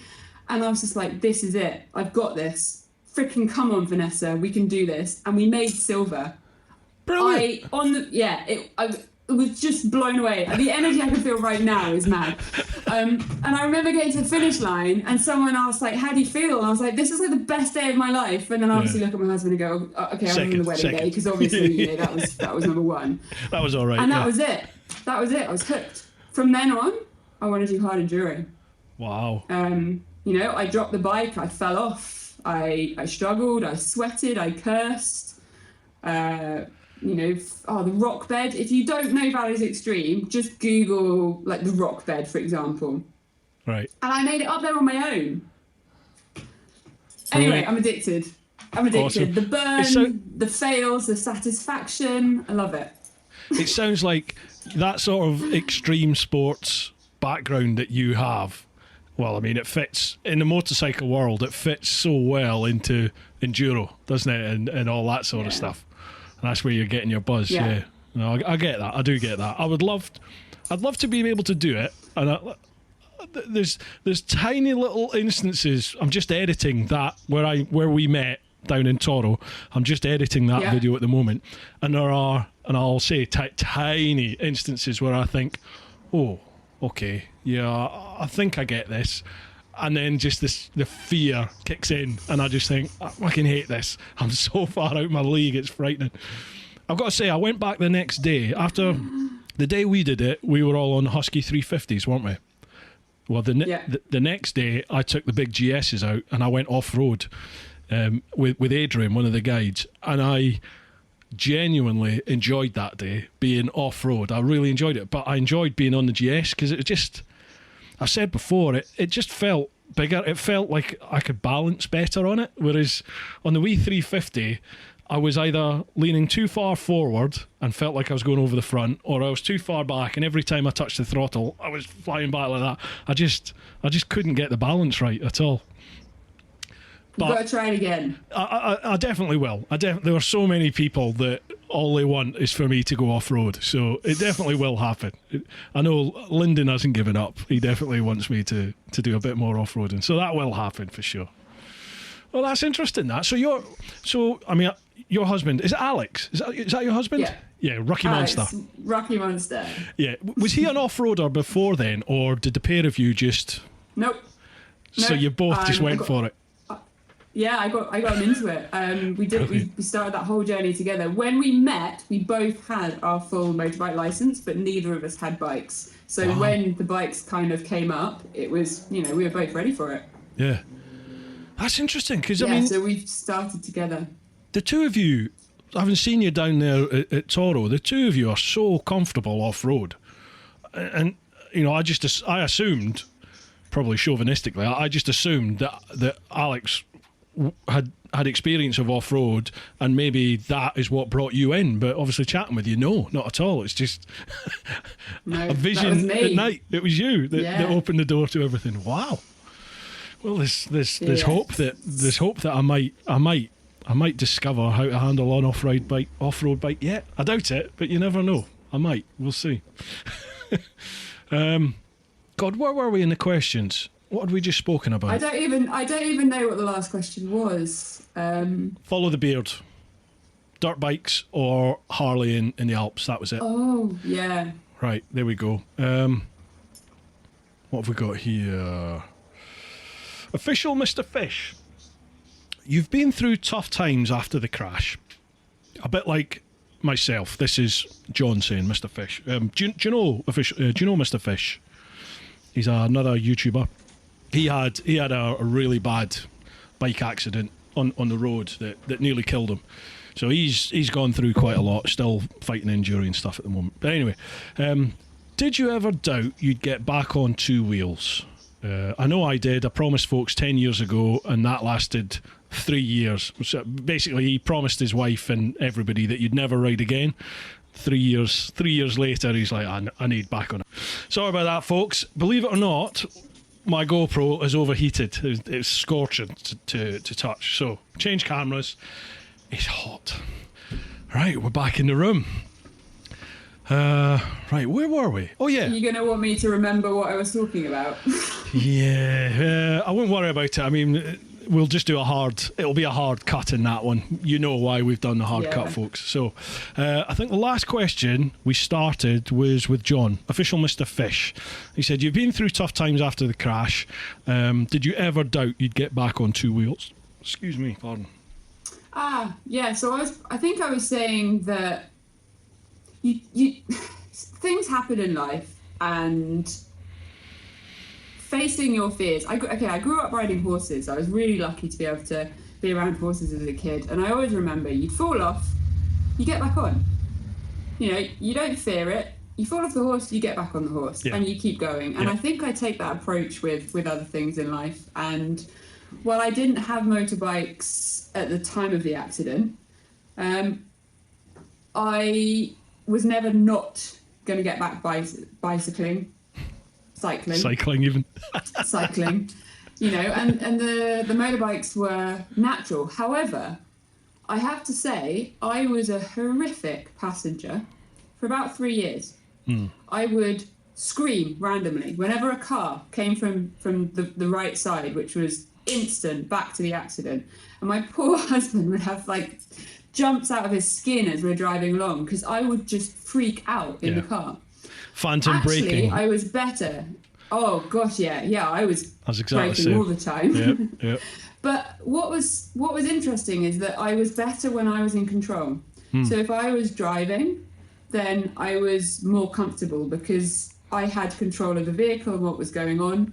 But I also actively avoided situations where I was going to be out of my control. So I didn't go in taxis if I didn't have to. Wouldn't voluntarily go in someone else's car unless I trusted them. But what I didn't realize, I didn't know that at the time. It was only through talking and having therapy, which mental health awareness, it's okay to be not okay. And I can't emphasize that enough. I had help helping me through the accident and getting over it, and it does help. But it's painful. It's hard to talk about things that are uncomfortable and hurt, but it can really be beneficial. Anyway, hashtag mental health. I think it's really, really important. No, absolutely, 100%. And so it wasn't until that process that I was able to reflect and realize how actively I was avoiding situations because I didn't feel comfortable in them. And I mean, the moment I could get back cycling, I got back on that bike. I'm not going to lie. I didn't put it off because I was scared. I wanted to cycle again. I wanted to feel the burn in my legs, the the saving of petrol, the not sitting in traffic, the getting to work having done your gym workout without even having done anything in your day. I wanted all of that. Yeah. But man, I had tears on so many of my rides where a car, I mean, as a bikeless, what is my language?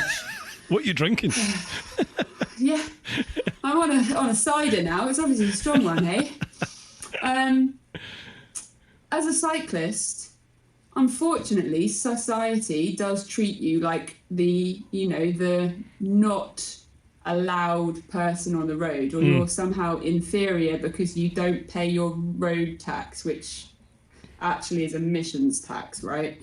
And so you do get pushed against the curb and treated like you're not meant to be there. And every time I go out on a bike, generally there will normally be some kind of encounter that will give me a flashback to the accident. Yeah. But I've just got stronger at dealing with that. Like, it's okay to have those moments. And it's okay if you need to pull over and have a little moment to process it and carry on going.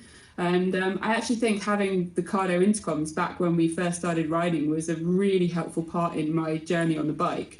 So for anybody out there who is a little bit nervous about being on the road, intercoms with someone you trust is a very good way to make you feel not alone on the road. Okay. You've got the safety factor of 4 eyes.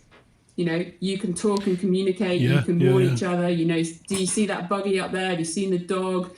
Car coming on the right. You can be each other's eyes, and you can also be there chatting.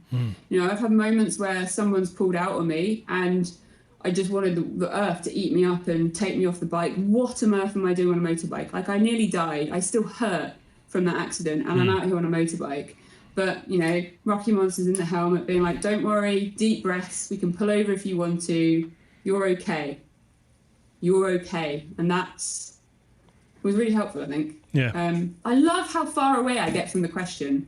I don't even know what the question was again. do you know, genuinely, that's what I love about this sort of media, that like podcasts, it's conversation, isn't it? And I love, like, I'm a big Joe Rogan fanboy, and they call it, you know, going down the rabbit hole or the rabbit warren, and I love that, because that's just what a conversation is, isn't it? You start off in one direction, see where it takes you. And I love that this gives you the opportunity. You spend 3 hours talking utter shit, but it's shit that a lot of people probably do think about, and they do contemplate. And, you know, the feedback you get off of people is like, oh God, I'm glad you brought that up, and I do that, I do this. So don't worry about it. We just chat. No, it's interesting now. I know what you're saying about the whole mental health awareness as well, is that I'll put my hand up. I used to think, when you heard about depression, when you heard about all that, I used to think, that's for the weak. It's for the weak in mind. It's not me. I'm strong. I can deal with this. But I really, and again, I've never hidden it, I really struggled when I came back from a world trip. Really struggled, and I didn't cope with it for about a year and a half, 2 years probably, where I was just lost, and I got in a bad place. And it was only finding, like, the Overland event, the Hub event, all these different little events where you get collectively people who've been in that scene, people who've been away and done these amazing trips, and they're all together, and you all sit down and you all start talking. Like, talking is the key, isn't it? It's sharing the experiences, and for me anyway, realising that, I'm not the only one. Other people are going through this, and okay, how have you dealt with that? How have you dealt with this? Do you ever feel like this? And it's totally true, isn't it? Talk. Just, if you're feeling that way, talk to someone. Drop me a line. Drop Vanessa a line. Just, hope you don't mind me saying that, but just drop someone a line. Just, I lost a good mate quite recently, and it was through mental health. And you just think, if you just reached out, just reach out, and you never know what might happen, eh? It's just, I never got that bad, but it's horrible to think people get to that stage where they think, that's my only answer, it's my only way out here. So yeah, you're not alone, folks. I think sometimes, reach out, and the person that you reach out to isn't necessarily the person that you might think it should be. The closest person in your life might not be the person that you feel like you can open up to. I'm very lucky that with my husband I can talk to him about absolutely anything. Yeah. Poor guy. But I can. Well, I'm the same with my wife. She's a special person. Yeah, you can open up to them. But actually, in some of the moments in my journey from the accident, the person that I've spoken to at various points has almost surprised me sometimes. That sometimes it's someone that you would least expect, and it could just be the lovely chat with a stranger on social media that brightens up your day. Absolutely. And yeah, my inbox is always there. So anybody, always here. I'm sure you're probably the same as me, but it's the feedback you get from strangers, really, effectively. You know, people that follow you on social media. Some people reach out to you, don't they? And they tell you what they're going through and how your story or your video, how it's impacted on them and how it's helped in certain ways. And you just think, okay, hell, that was never in my mind when I created that and I published it. But to know that you're having such a positive effect on people is very humbling, isn't it? But it really does make you think, oh man, yeah, I'm gonna keep doing this because it's having an effect. Definitely. It's something of this. Yeah. It's an aspect of this whole social media life that like we now share with everybody. It's not something I ever contemplated before. It's something that's just sort of hit me after, well, what's happened, and it's, yeah, I like it. I like to know that you can give something back. Sounds corny, but it's true. Yeah, I think for you as well, Bev, with your background, but with my background with the accident, it's amazing to think that I can do something or turn something so negative into something so positive. Yeah. And if I can help other people with the battles that they're facing through the learnings and what I've gone through, that makes everything I've gone through so worthwhile. Oh, absolutely. Because I'm helping other people. Yeah. And I get so much energy from that. I love it when people message me and share their stories and chat. And yeah, me too. It's great. Me too. It's a really nice environment. I feel very lucky. Yeah. It's weird because this, like, I probably won't actually, because my community's very like-minded, same as me. We tend to, you say it how you see it, and there's never offence caused. You know, if you mean offence, you'll say it to somebody's face. So the term pink and fluffy is not meant like in any derogatory manner. But I never used to be pink and fluffy. Do you know what I mean? For me, it was just like, I kept my feelings to myself. You just crack on and you get on with it. But I've definitely found the older I've got and the more you go through, I don't know. I've become a hippie. It's like I'm definitely someone that's much more open to like alternative thinking, alternative ways, much more in touch with their emotions than I never used to be like that. It was just get on with it, crack on, buck up and get on with it. That was what I used to be like. But you know, you were saying about talking with complete random strangers. It's funny. My old job in the old Bill, I used to be in diplomatic protection, so we used to do like number 10, Houses of Parliament, all the embassies, consulates, all that sort of stuff around London. And it's generally it's stag duty, so you're generally on a fixed post with one other police officer. We generally had guns, and you'd just be stood there for anywhere from an hour to 2 hours, maybe even 3 hours occasionally. So you talk about everything and anything.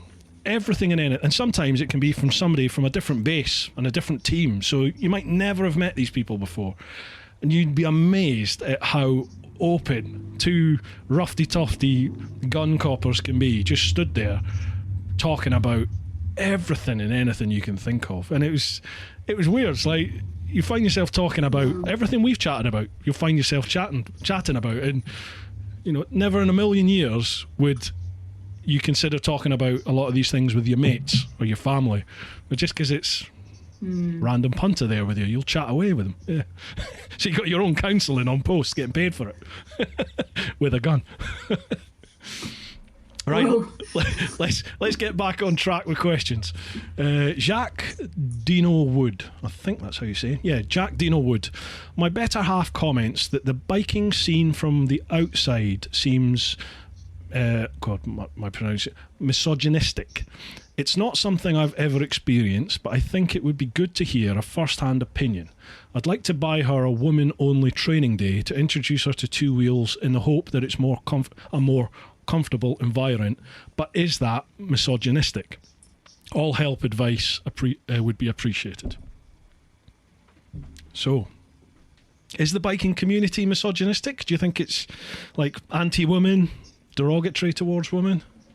I'm assuming that's what misogynistic means. Yeah, I'm taking the same interpretation. I think it is, yeah. I think the reality is, and I'm someone that comes from a background of different extreme sports, is that a lot of these more extreme, out there kind of things tend to be more male dominated. Then I don't know whether it comes down to, something in our male female genes. There just tends to be more guys doing them. Yep. I don't think being male dominated necessarily means that it's anti-women. I think for some women that just makes it feel more intimidated. Yeah. Because they might be the only woman racing at Valles Extreme, which I was. Yep.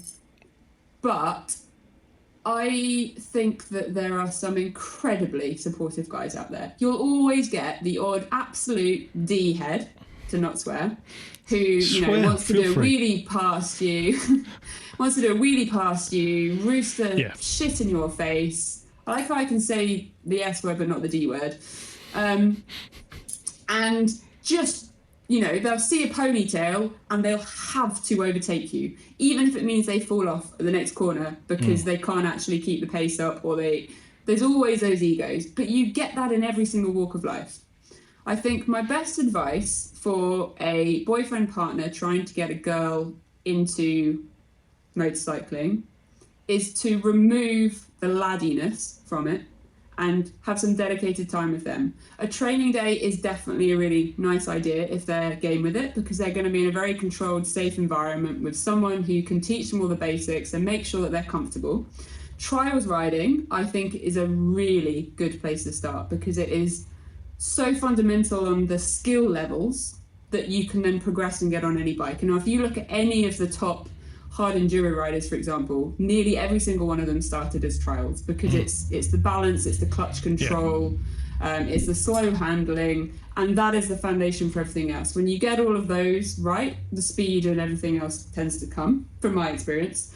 And so I think that is a very friendly way to get girls riding. And I also find that the trials riding scene is unbelievably friendly, supportive, welcoming. Motocross can be a little bit more elbowy, if that's the right term. And I think trials is just quite a nice, safe environment. But I think the key is that if they're wanting to take it slow and go easy, give the time into it. So the way I kind of look at it is, if this is someone that you want to spend your life with, having a slow snowboarding and skiing is a really good parallel. Okay, so say you want to get your partner into skiing, you want to go on a skiing holiday and disappear off and do all the blacks and the reds and all of this kind of stuff, and leave the girlfriend or the boyfriend back at the bottom of the slopes doing the baby stuff. But actually, what you probably want to do is dedicate that holiday to getting them enjoying it and doing it, and coach them and teach them. And then the next holiday, and the next holiday after that, it's like short term for long term. Invest some time, Invest some time, exactly. Invest some time and help them into it. Make it fun for them. If you put them way outside of their comfort zone, okay, if you do that to me, I'll love it. But a lot of people don't. And if you throw them outside of the comfort zone, it can be really terrifying. There's something that I've been asked this question before. Well, not me personally. I had Kate Ralph on, username Kate. She's on Instagram as well. Kate came on, and really good, really entertaining chat. And obviously she had a lot of questions about women's points of view on various things. And we discussed something similar to this. Women only, like Kate's track focused. She loves riding the track.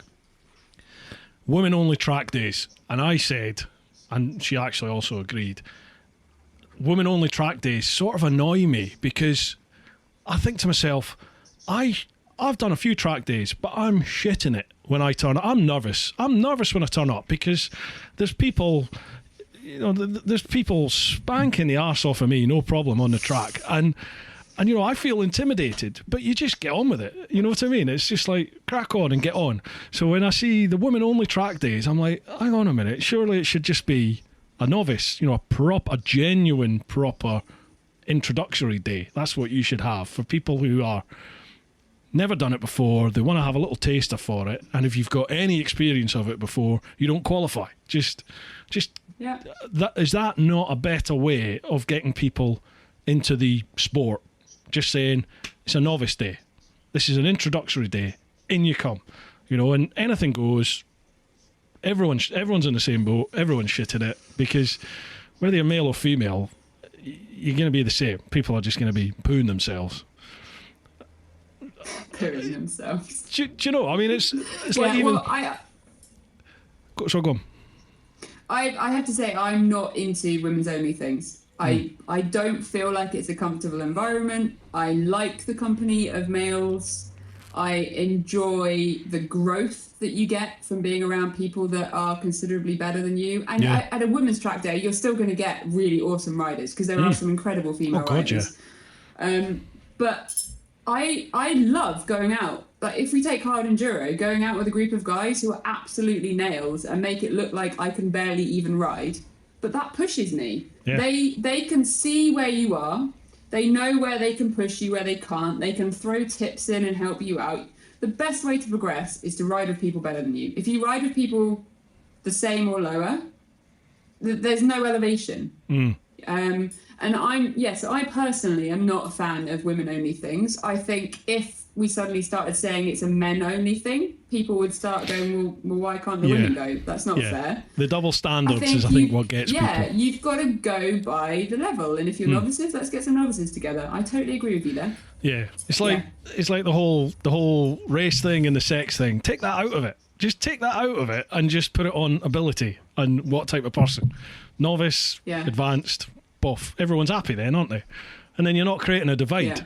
So just crack on. Yeah.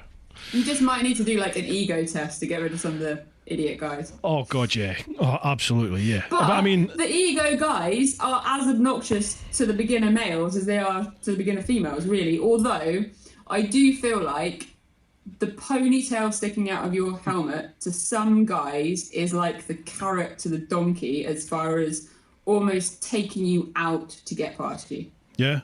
And I've experienced, I've been full on like battered into a bush before, like full on crash where I was like, oh my God, am I actually okay? Just because that guy couldn't tolerate the fact that there was a girl out there. And anyway. Yeah, anyway, no, I'd 100%. I'd 100% get that. Yeah, of course you do. Yeah, competitive nature in some people is just ridiculous, isn't it? And yeah. Right. I actually have a fun story from my cycling days. So back when I used to do the mountain biking, I used to go to Afan in South Wales quite a lot, where it's downhill mountain biking. And back then I was doing 85 miles a week cycling as standard, just doing my commute. So I was really, really fit. And Afan is quite a long single track ascent. And I always remember I've got a pink mountain bike. When we were trying to find me a mountain bike, my one condition was it can't be pink. Right. But back then when we got it, which was probably 9 years ago, there weren't so many, small, lightweight female frames. So I got what we found secondhand on eBay. Anyway, so I'd be there, pedaling away, going up this single track, and people, guys would look over their shoulder and see a girl on a pink mountain bike in like mountain boots, not proper cycling kit, and would they let me pass? And they would actually get themselves to the point, this happened at least, I don't know, probably 4 or 5 times in my memory, where they'd get themselves to the point that they were going to have a heart attack just to not let the girl go past. And I just think, in modern times, girls are allowed to be out here rocking it and being fit as well, Like a bit. Oh my goodness, look, you've got a beer delivery. See, I told you my wife's a special woman, thank you. Yeah, she's brought me another beer. Although in the same sentence, she did say, "Oh my God, you're a sweaty pig." So,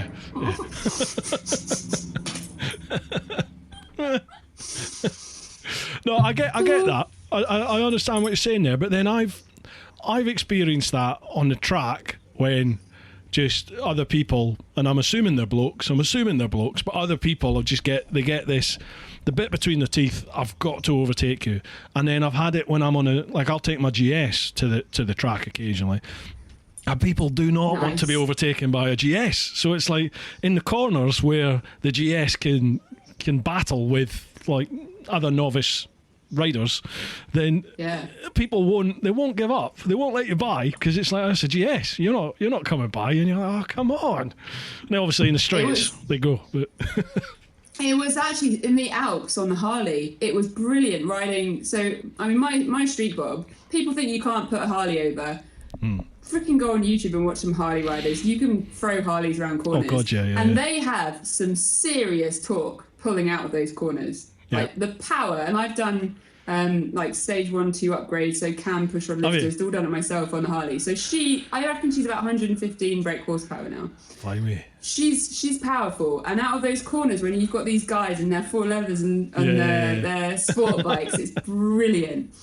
Like chuckles all the way. I was saying, but before I'd ever ridden a GS, my first proper experience of a GS that made me go, oh hello, was I was out early morning during the summer. I was out on my Jigsaw Thow, and I was going through a wee village, so I was toddling along at sort of 30, 35 mile an hour, and this GS pulled up alongside me, and the geezer had the adventure style, what's like a motocross lid actually with goggles, but he was wearing, you could see he had body armour on and a Dennis the Menace red and black jumper over the top, jeans, what looked like rigger boots, the offshore work boots, and what looked like gardening gloves. I just looked and I thought, it's not the standard GS one-piece suit that they all wear. I thought, oh, that's interesting. And he just looked at me like that, nodded, and as we approached the sort of end of the village, he just popped the GS up on the back wheel and sat and stared at me, and I was like, oh, okay, this is going to be fun. And as soon as we hit the Nationals, we went for it, and I battled with him. Obviously the straights, I had him, but every set of twisties, he's right up there behind me, and he's wheeling it all the time. We ended up coming up to some traffic lights, and he endoed it to the traffic lights. I was just like, wow, that's pretty damn cool, that. And that did change. That changed my viewpoint of GSs. So if you're that bloke, I'm assuming you're a bloke, maybe you're a lady. If you're that person, thank you, because you've put me down this path. Right, let's get back on to questions. Nicking Knutsford. My question, Pink Floyd or Bob Dylan?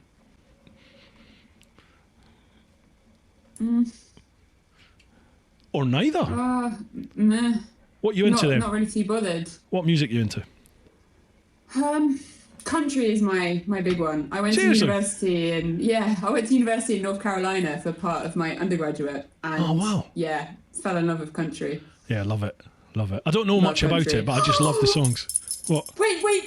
Okay, you've got to go on YouTube and search for Ryan Johnson, Same Boat. I'm going to speak to the camera. Ryan Johnson, Same Boat. Ryan Johnson. I'm in his music video. Are you?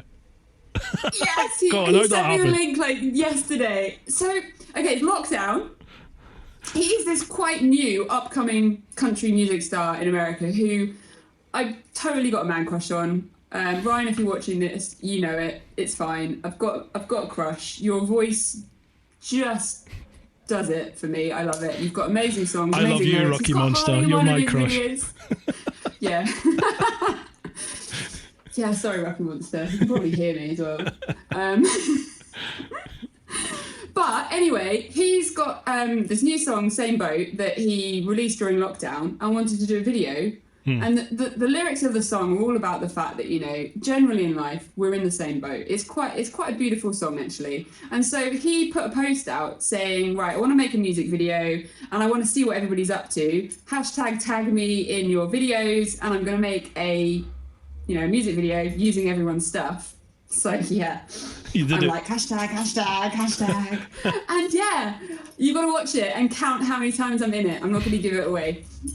But right, yeah, will do. he's got me doing all kinds of things, changing tyres, slacklining, putting a tent up with a Harley, all kinds of stuff. All Brilliant. lockdown fun. I'll have a look at that. Nice one.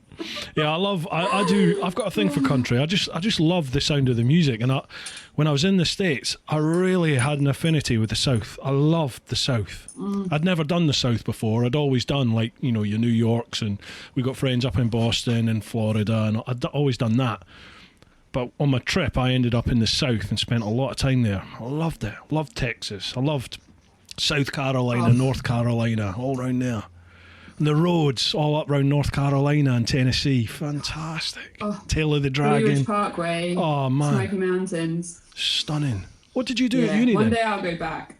So my undergrad was International Business Studies. I did my second year, half of it in North Carolina at WCU. That was absolutely incredible. Yeah. I did my third year working in marketing and PR in the Bahamas, because someone's got to do it. And then I came back to the UK and did my master's in public relations. So Jesus. a bit all over the place. Yeah, and it was actually in the Bahamas that I got my very first motorbike. Was it? Yeah. That's actually a story if you wanted to hear it. Yeah, let's go there. Let's hear it. So I'm a student working in the Bahamas, and I'm, you know, like an intern. So money isn't exactly flush, but I needed a way to get around this remote island, Eleuthera in the Bahamas, and it's 130 miles long and like a mile wide. But I needed a way to get to the beaches and go spearfishing.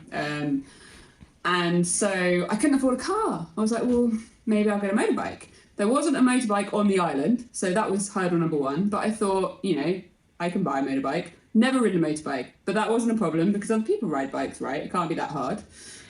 So I went online, did some research, and I ended up buying a Lifan 250 Enduro, which is basically like a 250 wannabe Honda Chinese thing. Okay. And I ordered it in from China. It came in. I had to pay 90% tax on it and get it registered, bring it in. But this is the thing. It arrived in a box. When you had to make it? I was not mechanical back then. Like now, wow. I'd be fine. But back then, I was just like, I've got a bike in a box. What am I meant to do with a bike in a box? Thankfully, a bottle of rum, that's all it took, and the local bush mechanic had it all set up, told me, you know, where the on was and what the twisty thing did, and before I knew it, I have no memories of learning to ride a motorbike. I just got on it, and I rode about, went down the sand tracks, went to the beaches. My spear for spearfishing, like, strapped down the side of the bike, and then my fins and snorkel on the back. And I buzzed around the island and became known as, like, the girl on the bike on the island, because it was the only bike. Is that where the name comes from? No, that's just a coincidence that I've only acknowledged right then, actually. Is there a more interesting story behind the name, or because if not, that's a great story for where the name comes from. I think we're going to make that the name. No, it was more that the girl on the bike started. I was bedbound after hip surgery. I think it was around the time when I decided I wanted a bike. It was short. It might have been the surgery before that. And I was bedbound, feeling really shit. You know, I hurt. I just needed something to focus on. And I thought, you know what? Why don't I start an Instagram page and, you know, see if I can connect with other people. And it started off with me just sharing posts about how I used to be. You know, that I used to kite surf and I used to snowboard. And then I ran out of photos. And I was like, oh, well, I can't make any photos because I'm a little bit broken. Maybe I should just start being honest. And so I started posting about, you know, real life, the journey, the up, the downs. And it turns out it resonates with people because no one's lives is perfect. Nope. Everybody has battles. And I think, you know, it's almost like a little bit of reality among some of the shiny cells on Instagram. Yeah, definitely. I think it's almost reassuring, isn't it? It's almost reassuring to see, like, don't take it the wrong way, but a glamorous person like you when you go through shit times, and it's glamorous. Oh, come on, you are. You're a good-looking woman, and it's sort of reassuring to see that, you know, you have down days and you go through bad times and good times, and I think that is where, for me, social media comes to the fore, is to share that sort of stuff. I've said it before with people. Something I was told before I did my world trip was, in regards to filming, this guy said to me, he said, the times when you feel least like switching the camera on and talking to it, he said, that is the time when you need to turn the camera on, because that is what people want to see. That's what people can associate with. They can, is it affiliate? Is it affiliate the right word? Relate.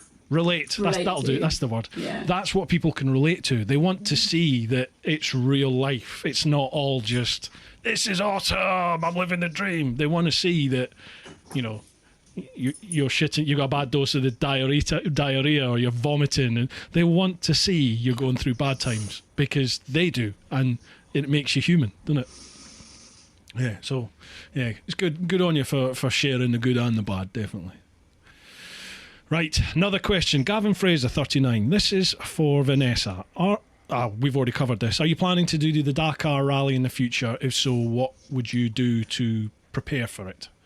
Okay, so... Get really, really, really, really fit and do loads of navigation and get really, really, really fit. Loads of navigation. Maybe move to Saudi Arabia if it was still there and live out there for 6 months before it to get proper familiar with the terrain. Yeah. Get really, really, really fit and do loads of mental training. Try and break yourself in your training so that when you then come to the main race, it doesn't break you quite as much. Well, ideally... Sorry, go on. Yeah. Ideally, so obviously you've got two classes, haven't you? You've got there's the main Dakar where you have the support team with you and everything, and you've got the Mali class where it's literally you've got a box that you take with you and you have to do all your own spannering. You live in a tent. Which one would you go for? The support. I think I've got to be realistic, and I think getting. Well, they say getting to the start line is the hardest part. Well, the amount of things you've got to do to qualify, the amount of money you've got to raise to be able to get yourself into that position, I can kind of see it, and I think I'd want to put myself through the most probable chance of getting to the finish line, and I think I don't need to be stupid about it, particularly with I can absolutely guarantee that if I get to do the Dakar, I will be using a Physiolab icing pack on my hip every single night. I will need a lot of physical support to get my body to keep going, because I'm a reconstructed person, Yeah, that I've seen that on. Sorry to interrupt. I've seen that on your Instagram posts.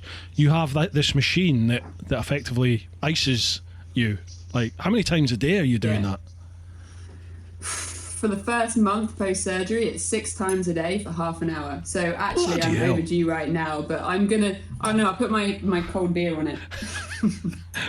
No, 6 times a day for half an hour for the first month post-surgery. Wow. But it is game-changing as far as your recovery.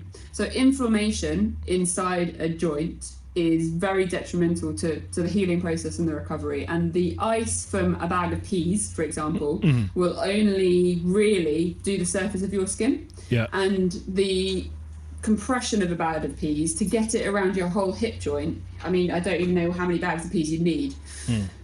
Whereas the compression Physiolab will apply and strap around the limb, the arm, the knee, the ankle, the shoulder, whatever it is you've had the surgery or the injury on. It's not necessarily just for surgery, the injury.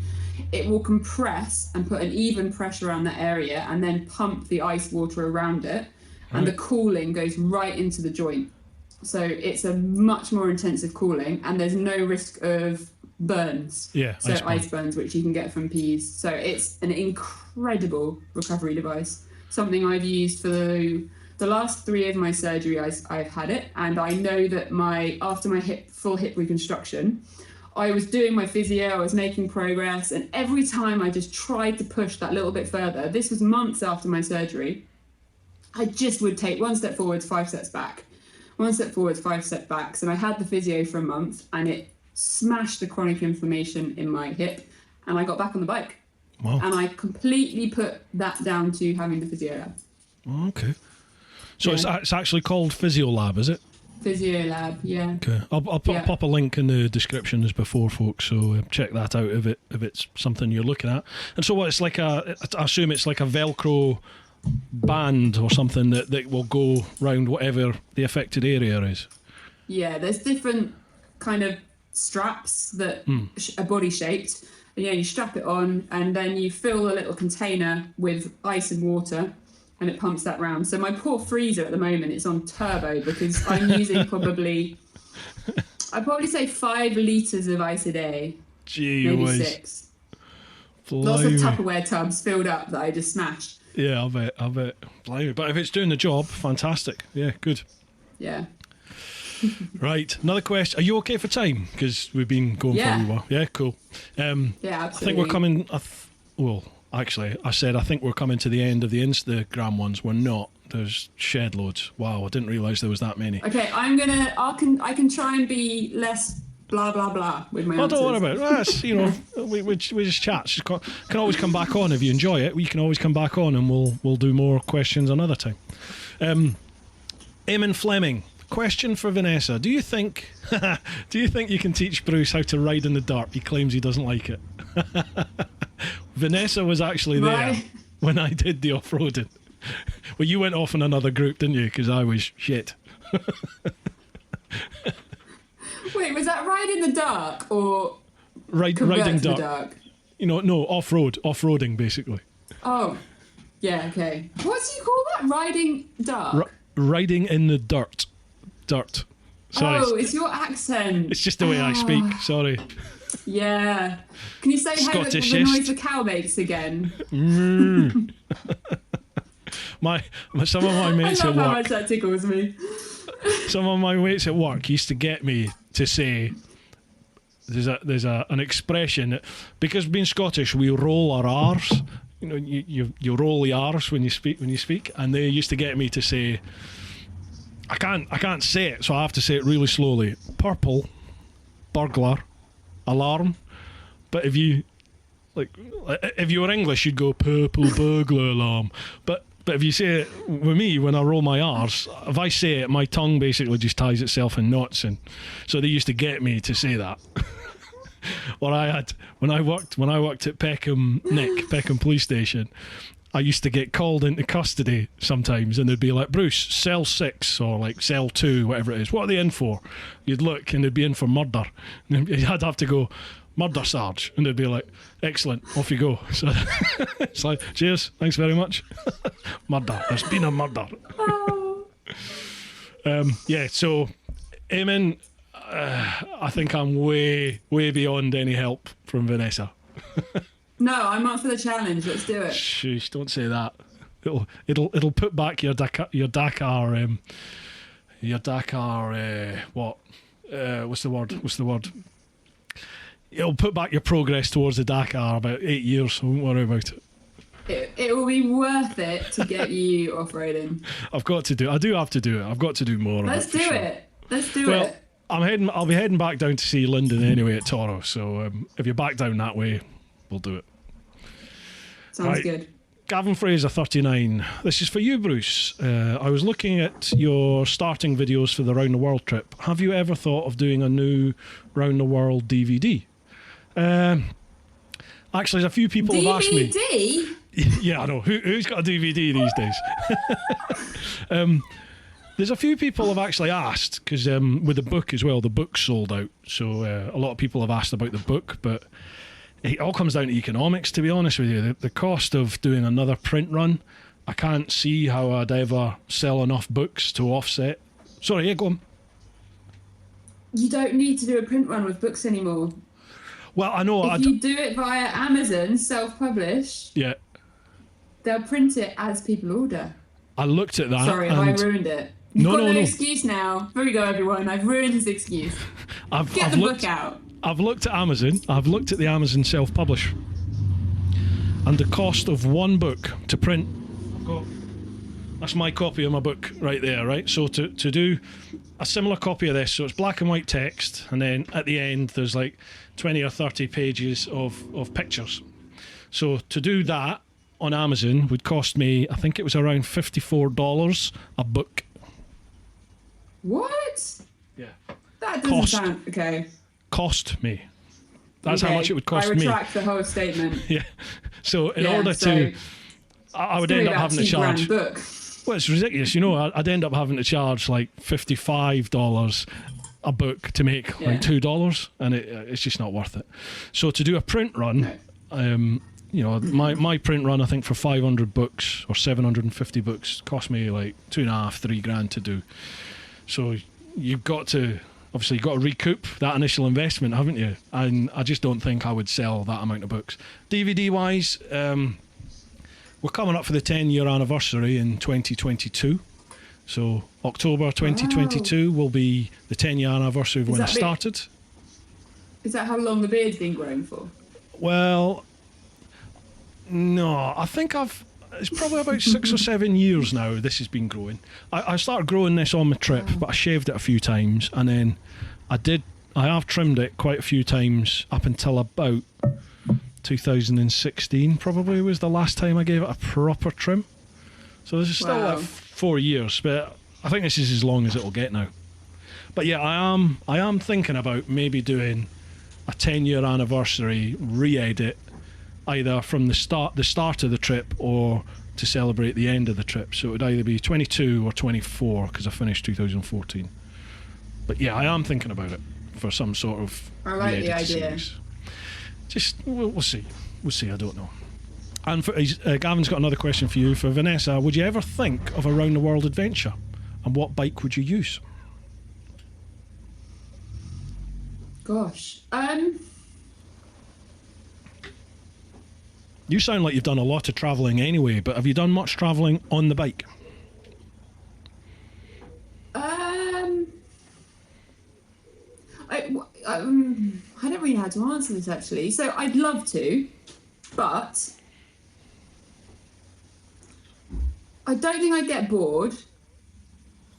But the sort of terrain that I ultimately really want to be hitting, I'm so addicted to hard enduro, you couldn't go around the world. Because, a little 2-stroke engine, you'd be on the side of the road doing rebuilds every 35 hours. I mean, it would be ridiculous. I think I would love to do some big trips. So like when I was in Bolivia with No Go Adventures, we did 2.5 weeks and we explored Bolivia and did some incredible riding and absolutely loved it. I loved every second of it and I didn't want to get off the bike.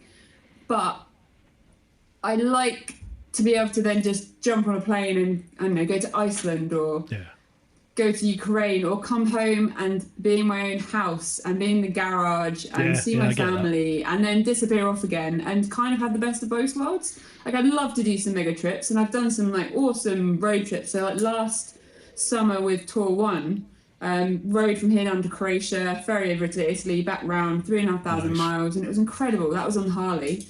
But I don't know, I don't think I could see me doing it because I like the variety. I like mixing it up a bit, I suppose. And I also like, I like seeing my family and friends and home as well. Yeah.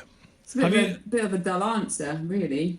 No, not at all. Not at all. I mean, I think to do a round the world trip in what most people assume is a round the world trip, where you start and then you come back to the same starting point X amount of time later, having travelled the world. To do something like that, you have to be a certain type of person anyway who doesn't mind being away from loved ones for that length of time. It is a bit selfish because you are away from your loved ones for that. Even if you haven't got a boyfriend, girlfriend, significant other, whatever, you've still got family generally, or you've got friends. There's people there who value you, and you're still away and they're going to worry about you.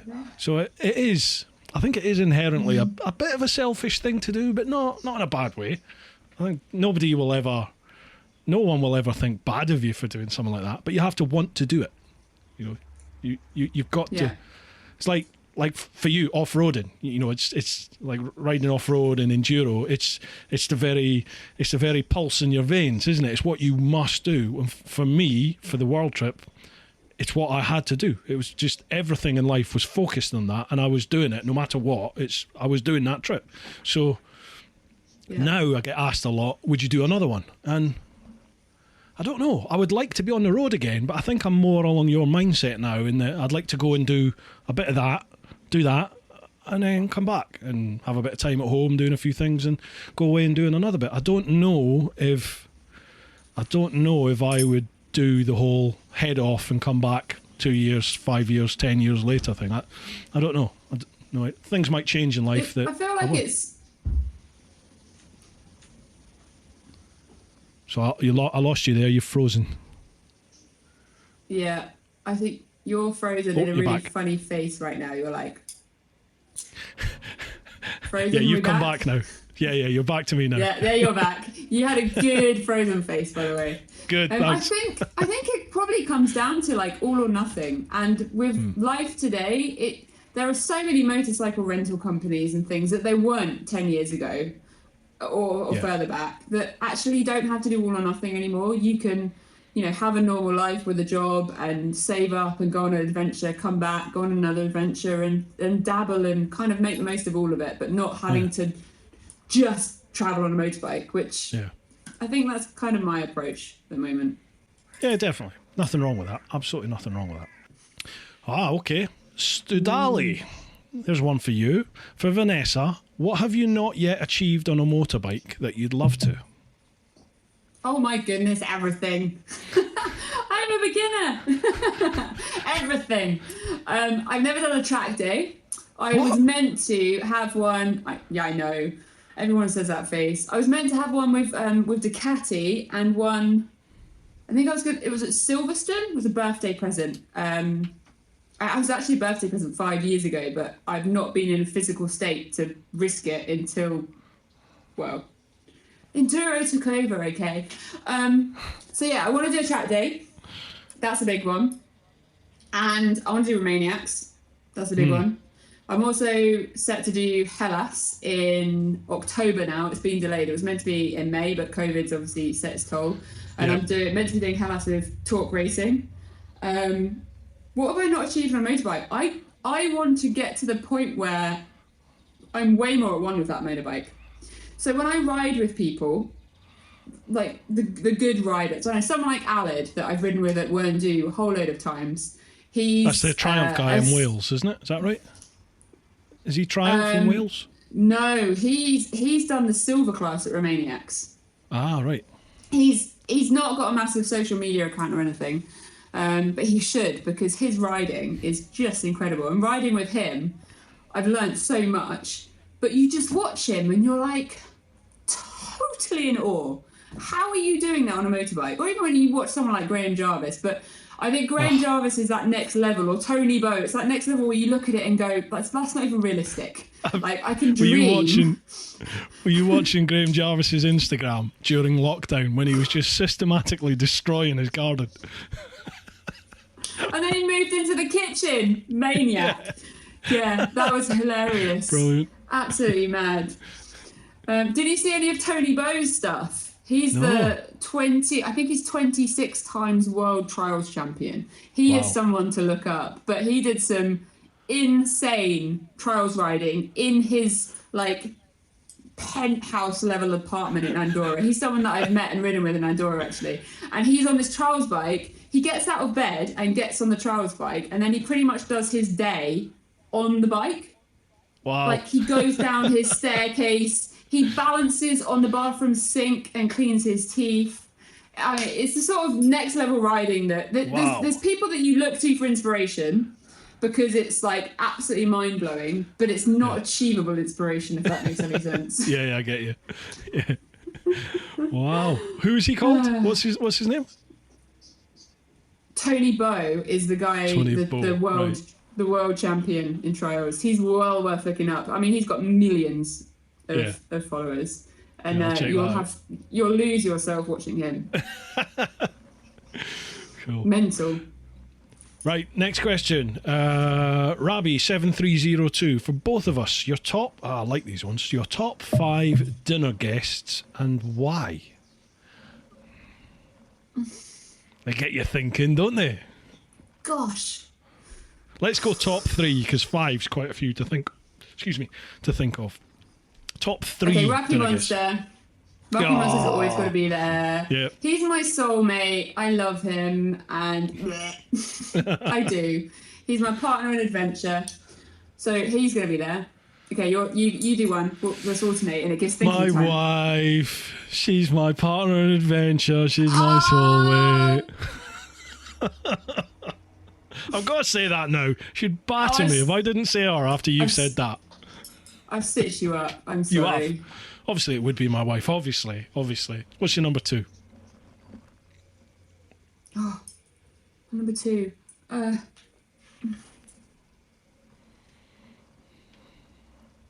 why is it such a hard question? Mine's slightly unfair because we've been asked this on another podcast, and I stand by one of the ones I remember, and that's Muhammad Ali. I would love to have Muhammad Ali on to have a chat with him. So that'll be my number 2. Now I've got to think of a number 3. You've got a number 2 to go. Can I ask my husband? Of course you can. Who For a do you friend. have to dinner? Call a friend. I can see him in the house. That's a really mean way of calling him into this. Okay, who would I have?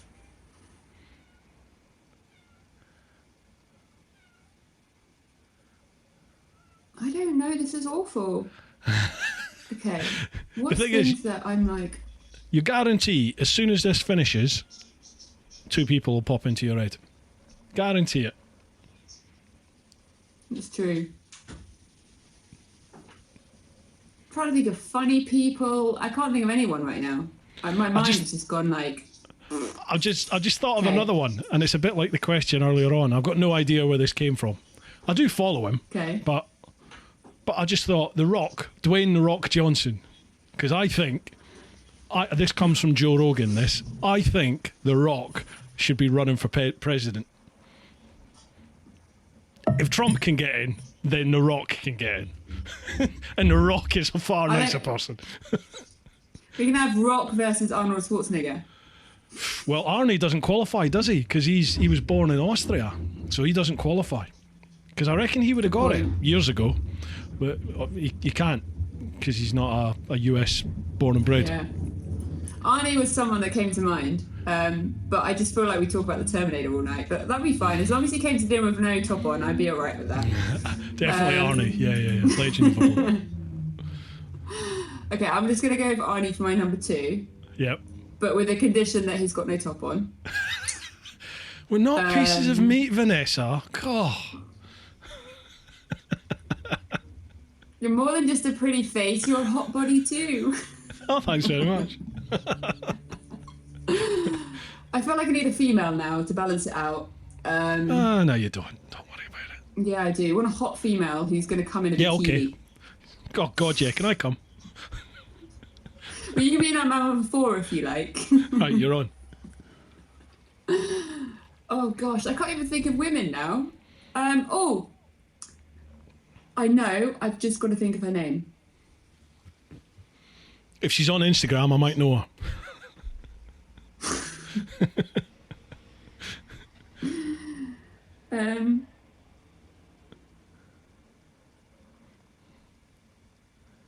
Did we fast forward this bit of video and put like a little sand, one of those sand timers of like... Depends. I've only got about 6 hours of SD card. This is the hardest question of all of the deep questions. This is the hardest question. Yeah, I know. Because whoever you invite, you're going to be stuck with for about 3 or 4 hours. Like, it could be awful. Yeah, you don't want to appear like a right dick, do you? By picking somebody that people are like, what? Why do you want them there? Yeah.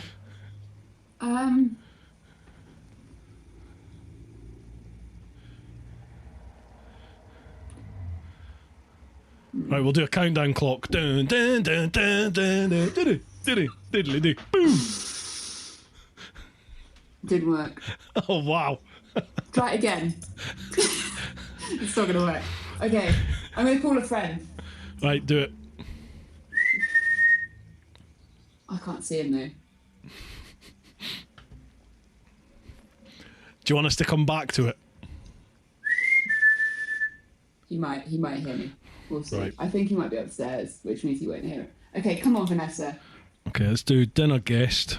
I'll make a little note of it. Dinner guest. Right, we'll try and remember that and we'll come back to it.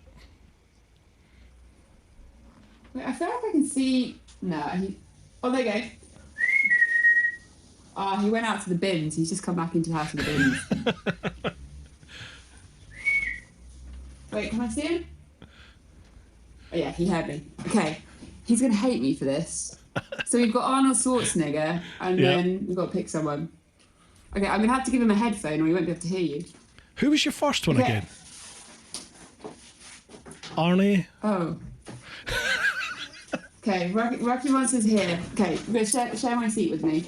We're playing Phone a Friend. Oh, you wow, alright? Okay. Hey, Teapot. Hi, how are you? You alright? Oh, he can't hear you. Take All this right. one, and then that will go in your left ear. How you doing, Alex? Okay, You alright, playing pal? Phone a Friend. Yeah, I'm good, thank you. Right, go on in. Okay, so I've got to answer. This is the hardest question of all of them. I've got 3 people to invite for dinner. And who would they be? At the moment, I've got Arnold Schwarzenegger, but only if he's topless. That's so random. Who would we want for dinner? Oh, Alex, he's number 1. Oh, yeah. Yes, yeah, you were yeah. number Sorry, I'm one. cooking. You are actually number 1. Yeah. He was number 1. So you're number 1. And then we've got Arnold Schwarzenegger topless. Okay, you're going to be topless too. Okay. And then I think we need a girl to balance it out. Absolutely. This is the hardest Now he's question paying of all of attention. them. Look, all of a sudden, Alex's eyes are open. Oh, right, okay. Who would make good topic? I'm trying to think of someone who makes really good conversation. Yeah. Who's likely to entertain us over dinner? I know. What Go about on. Meg's Brap? Oh, yeah. She'd be pretty entertaining. She'd give Arnie a run for his money. Meg's Brap versus Arnie in an arm wrestle. Bosh. Done. Okay. Challenge that right? on, yeah, definitely. Thank you. Cheers. This is Rocky Monster, by the way. You guys have obviously met, but it's everybody else. We did, This yeah. is my better half. We've heard a lot about you, Alex, all through this chat. So, people, Rocky Monster, you finally put a face to the name. The chat better be positive because I'm cooking a dinner right now. Oh, excellent. What's for tea? We've got the barbecue going on. We've got some pork belly slow cooking on the barbecue. Happy I days. told you he's a keeper. What about You picked Teapot? 12. What are you having for dinner? At this present moment in time, that's about it at the moment. I think I've got freezer surprise when I get downstairs. So we'll see. Oh, well, you got the foundation right anyway. Yeah, that's right. Yeah. Every day's a Friday for podcasts, so we'll see. I don't know yet. Fair one. Right, I'll Cool. leave you guys to it. I don't want to burn anything. Cool. See you, Love bud. Ta-ra. thank you. Cool. We've got our 3. Excellent. I'm really sorry for how painful that was, everybody. That's a really hard question. That took about 25 minutes, people. Right. Have no say. I was looking at thinking, what is that? Have no say. For Vanessa, my wife is 5'1" and wants to start riding, but is always saying that her lack of height is holding her back. Where would be a good place for her to start and her fears over-exaggerated? Oh, no, sorry. Where would be a good place for her to start and are her fears over-exaggerated? I suspect she's not the only one Okay. being intimidated by heavy machinery. Excuse me. Yeah, okay. I think there's a couple of answers to this. The first one is that a heavy bike doesn't mean you are holding the weight of that bike. I am a 62 kilo girl and I ride a 320 kilo motorbike. But at no point am I carrying that bike. You know, they're really well balanced. Modern motorbikes don't feel as heavy as they actually are. The weight's distributed, and you're not, you know, a Harley, hopefully, touch wood, I'm never going to be picking it up. And if you do, you get someone to help you, right? So the weight of the bike, I don't think is something that you should really think too much about. However, if that is a big thing, obviously I've got my off-road vein, to everything that I do, and I really think for road riding, off-road riding is incredible for your confidence, your skill, and your riding ability. Things like being comfortable with your wheels spinning, your back wheels sliding out, slipping, sliding, all of the stuff that you get off-road. When you then have it in a situation where you're on the road, where you suddenly lose traction, your back wheel's next to you, it's not such a terrifying thing because you've dealt with it in a safer environment. So I honestly would say start with some off-road riding, and the massive advantage is that you're on a bike that is okay to be dropped. So there's no fear of dropping the bike and hurting it. You can throw them and do backflips on them, not with you on it, like cartwheel them out, and they just take it. So I'd say getting into, again, the trials is the one that I really lead to. It's the foundation of all biking. It's very slow, safe, controlled, skill-based, incredibly satisfying, and then you step your way up. Rome wasn't built in a day, and okay, other than Graham Jarvis, no one was born on a motorbike. We all have to learn and start somewhere, so it's just about taking it slow and making it easy. As far as height, that's tricky, because when you are shorter, it's difficult when you can't reach the ground. So there are things that you can do as far as lowering bikes, getting scalloped seats, things like that to enable you to get a little bit lower. So do some research into, good options for the shorter side. But then there's also skills that you can do that make it so that you don't need to touch the ground in the same way. And that balance and slow manoeuvring that you get, I guess, again, off-road is the easiest way to learn it, because I'm not going to start trying to do a truck stand on my Harley. No chance. But, on the trials bike, I can stand stationary on my trials bike for 15 minutes and not put my feet down, completely stationary. 15 minutes? Yeah. Wow. Yeah, so I learned that because after I think it was my last hip surgery, the only bike time I could get was on a stationary bike. I wasn't allowed the risk of even turning the engine on. So I just would come out to the garage and balance on the bike. And I got to the point where I was like, okay, I can hold it for 15 minutes now. Bloody hell. And that's a skill that helps me every time I ride the bike. So it was rehab that has, progressed my riding, which is really cool. And then I think the final thing is just not to be scared about it. At the end of the day, if you drop your bike, as long as you're not being silly and going crazy, dropping a bike because you're short and, dropping it in the petrol station or anything like that, it's okay. It happens to the best of us. And don't be scared of that. And I think it's like the first day snowboarding or skiing. I think once you've had your first fall, you kind of ride better from then on, because then you're reminded that actually it's all right to fall off, it's okay. But, that's from an off-road stance. If you've got a really, really shiny bike with lovely polished chrome and stuff. So what would you say then, if you're going to go down that route of trials or off-roading, what is a good bike to start with? Is there such thing as an ideal first bike for a beginner doing that, like off-road? Yeah, definitely. If you were to jump on, so I've got a Husqvarna TE 250i, and if you were to jump on it's a high-performance race bike, you jump on that, yes, you could learn to ride off-road on that bike, but you're going to have a much harder learning curve, because that bike isn't going to be friendly to you. It's aggressive. You can flip that throttle and it will do a backflip. It's a high-performance bike. So having something that's a little bit more gentle and friendly to take you in is going to mean, yes, you might have to change bikes a couple of times on your journey, but you'll have an easier learning curve. And your progress will be quicker as well, Yeah, so it's like, don't just suddenly go out and buy a massive bike. It's not all about the torque and the power and the size. That's ego stuff. Something that is going to hold your hand and help you have a good time, build your confidence, and develop your skills. And so if you were to take trials, I started on a 125 beta, and don't be lulled into the 125 being only a 125. On a trials bike, that is serious power. That bike is 4 kilograms heavier than me. So it's a 60, I think it's 66 kilos, that bike, with a 125 two-stroke engine in it. It's plenty of power. Yeah, just a bit, yeah.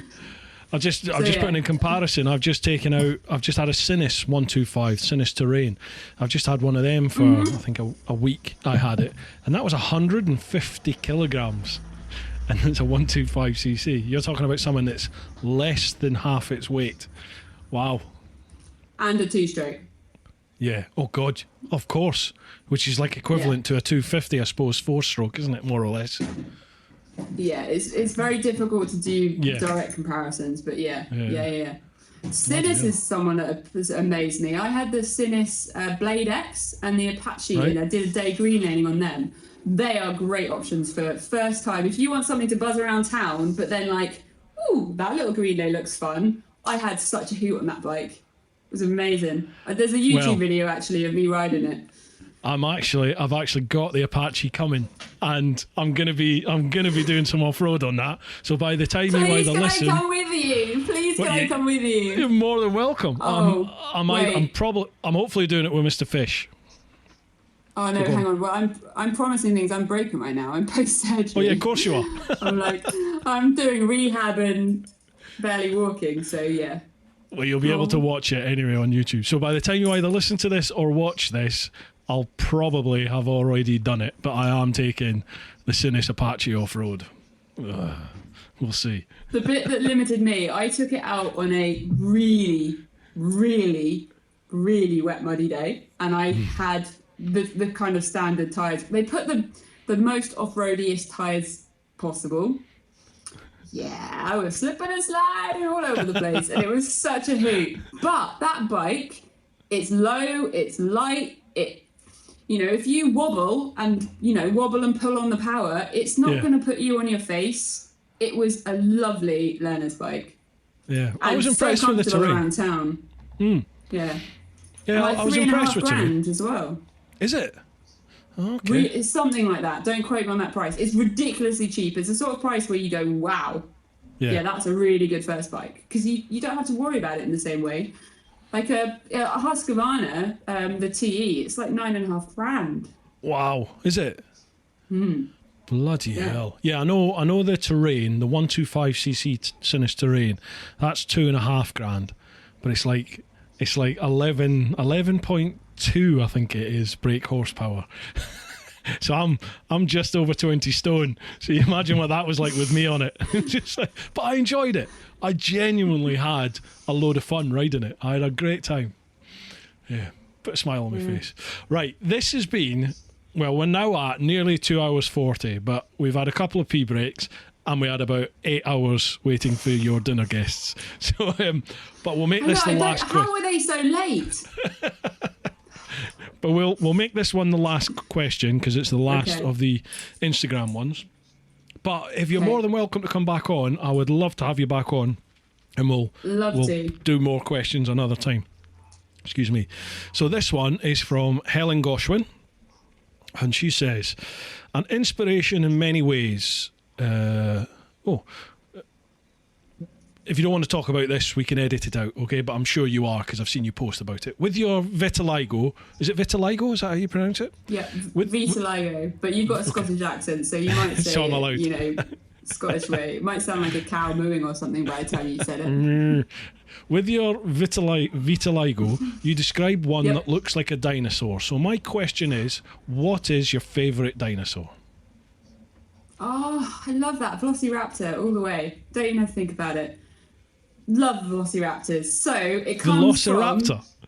Yeah. Oh my God, they're little animals and they're like really clever and they'll creep up on you and tap on the window. You know Jurassic Park, not the first one? That's the little things that were evil, horrible little things.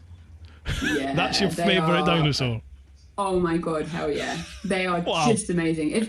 When I was a kid, I actually... with my cousin, this is when I was living away from my mum and dad, so I was living with my cousin. We used to play dinosaurs, and he would be the Velociraptor, and then I'd get to ride the Velociraptor, and we'd run around the house attacking things.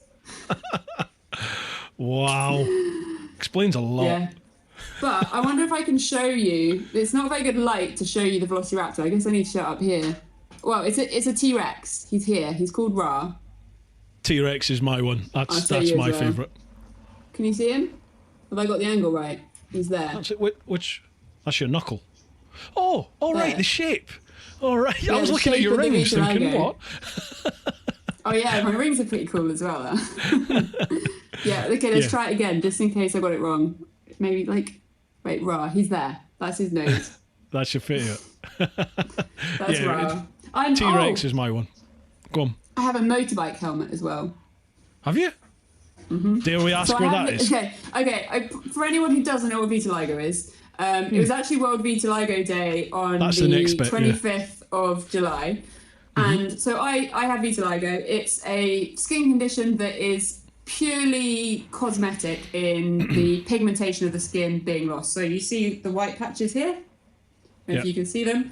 So that is where the skin loses its colour and becomes white. I have it all over my body in patches. It's all over my face as well. I choose to camouflage my face and have a more normal looking face. I use a product called Xanderm, which is just life-changing as far as my vitiligo coverage goes. But on my body, wild and free. Like, you can see it all under my arms. Like, it's all over me. But I have one that is shaped like a motorbike helmet. So I don't know how to get this on the camera, but it's there. Oh, yeah. Yeah, there is. I've got to check that it's on like the main camera. Hopefully that will it. If not, if I've missed that, I'll send you a photo. Just tell me when you edit it. Well, But I can see it. It's a motorbike helmet. It genuinely is. I can see it on this one. So if it doesn't show up on your camera, I'll have it on this camera because I record this as a backup. But it genuinely does look like a motorbike helmet, doesn't it? It's destiny, right? So I mean, I take it you vitiligo, is that been from birth, or is that something that I pardon my ignorance, but I don't know much about it. Well, nothing about it. No, it's fine. Most people don't know about it until it crosses their paths. And most people will have seen it on a random person in the street and thought, it was birthmarks, or, loads of people think I've put my sunscreen on really badly, or I've burnt, or I've got scars, or... but it's this one. Oh, my ring is caught in my hair. So, oh dear, headphones. Not very rehearsed at this, am I? Dog on Pete Tong. Oh, God. So here, this one. This is the first patch I got, but it was about a quarter of that size. And I got that patch when I was 13. Wow. At the time, my mum and the medical team decided not to tell me that it was vitiligo and it was just a halo mole, which it was a halo mole. Just because I was about to go through GCSEs and stuff. And a few years later, when it then started spreading, we tackled the fact that it's vitiligo, because I think the main thing with vitiligo that I would want to emphasize to people is that it's physical, but it doesn't have any implications physically other than, high risk of skin cancer. The implications of it are psychological.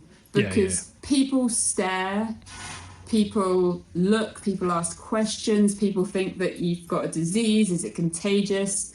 And I did a post for World Vitiligo Day, standing proud with the fact that I've got it all over my body, trying to just help encourage every single mum and dad out there to tell their children about it, because it's one of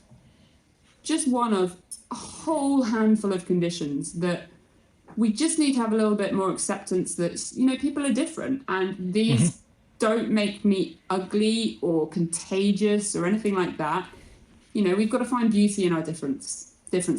And I think if all children grew up with a little bit more understanding that differences are okay, and it's okay to be different, it's okay for someone else to be different on a whole heap of levels, I think the world would be, a nicer place. And I'm quite lucky that I've really learnt to love my skin in a unique way and feel confident with it. And I want to use that to help other people, I suppose, because we all face battles, whether it's a scar or a birthmark or acne or eczema. People have differences, I suppose. What a beautiful ending. That is perfect. Really, Helen, thank you very much for the question. Brilliant. What more can you say about that? It's just you summed it up to a T, really. Yeah. Wow. Nothing else I can say about that, Vanessa. Brilliant. Don't change. Right. Well, that's us all done. The Instagram questions. I reckon we'll call it there for this one. And if you're willing to come on again at another point, then we'll do that. Perfect. That sounds awesome. I've really enjoyed it. I've loved all the questions people have sent in. Cool, Thanks me too. for like taking the time to reply to you. That's really cool. Some hard ones. Yeah. Mainly the dinner question one. I don't know how awful I was at that. Jeez, seriously, that was about, folks, that genuinely was about 20 minutes just covering that one question. But we got there in the end, didn't we? We did. Right. Before we go, I know you have countless people who support in companies that support you along the way. Is there anyone you want to give a shout out to? Feel free. Oh, thank you. That's really kind. problem. I guess the eyes that are looking behind are probably quite an important one. So I work with Tang Tools quite a lot.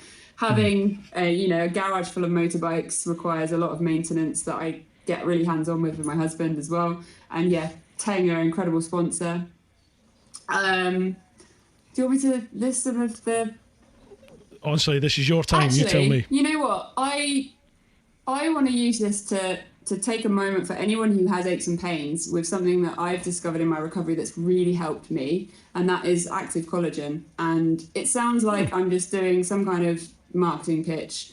I'm not. I do make a small commission. You know, we've all got to cover our bills and... Absolutely, yeah, I get that. It's the way the world go round. But Nothing is free in this life, is it? Yeah.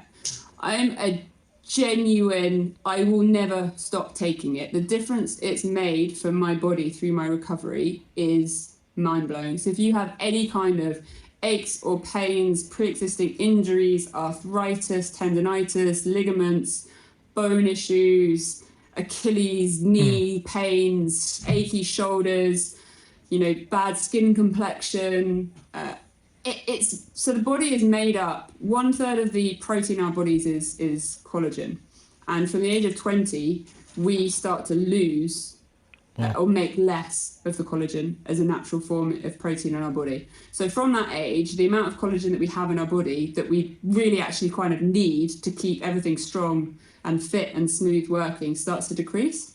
And so by taking the active collagen, it's replacing that, and it just helps so much. So for me, my hip massively. I know when the surgeon went back in for this 5th time, he was blown away by how strong everything was looking in there. The only thing I can put it down to is taking the active collagen. I used to have an achy left knee as a result of the compensation from the hips. Don't have that anymore. I used to have creaky ankles every morning, and I'd have to almost like work them out in the morning. I don't get that I've got anymore. that. From my rugby days, I've broke both ankles, so yeah, I get that. No, playing rugby? Yeah. Back in, even before I was 20, my sort of rugby days were before I was 20, really. And yeah, I've broke both my ankles, yeah. Wow, ouch. Okay. Well, I need to send you the link to it as well. So if it sounds like it might be of interest to you, drop me a message and I will send you a link. It gives you a discount and it, gives me a little bit of a commission, but it's something that if I can help people through what I've discovered in my recovery, it just makes it all so much worthwhile. And it's one of those things that I will never live without now. I want it in my body. Rocky Monster takes it as well. And I want to spread the word on that, basically. Vanessa, if you're happy doing it, if you send me the link, I'll put it in the show notes on the podcast and on the YouTube vid, and then people, if that's something that's of interest you, use the link, get your stuff, and obviously that'll feed back to Vanessa as well. If that's okay with you? Beautiful. Yeah, absolutely. That's lovely. Thank you. Cool. Anyone else? Nah, it's fine. Are you sure? Yeah, all good. Cool. All right. Well, I've loved it. I've genuinely enjoyed it. I've said it to you before. I love your positive approach to life. It's really refreshing to see social media being used for what it should be used for, and spreading that positivity and a positive message. So don't change. Keep doing what you're doing. And thank you for coming on. And hopefully I might see you down at Toro again. You never know. We'll do the off-roading. Hope so. Thank you so much for having me on. It's been awesome. Pleasure. Absolute pleasure. And all the best with the recovery. I'll be following it. Thank you. Cool. Folks, hope you've enjoyed this one. I know I have. If there's anything in what we've chatted about, if you want some more information, either drop me a line or drop Vanessa a line through probably Instagram. I'll leave some links down below there. Make sure you give her a follow. Anyway, as usual, folks, I think we're pretty much out of what's been going on. I think I'll not mention that word, but I think we're pretty much almost out of it. So keep doing your thing, keep doing what you're doing, look after those that you love. But most importantly, get on out there and live your life. Woo-ha!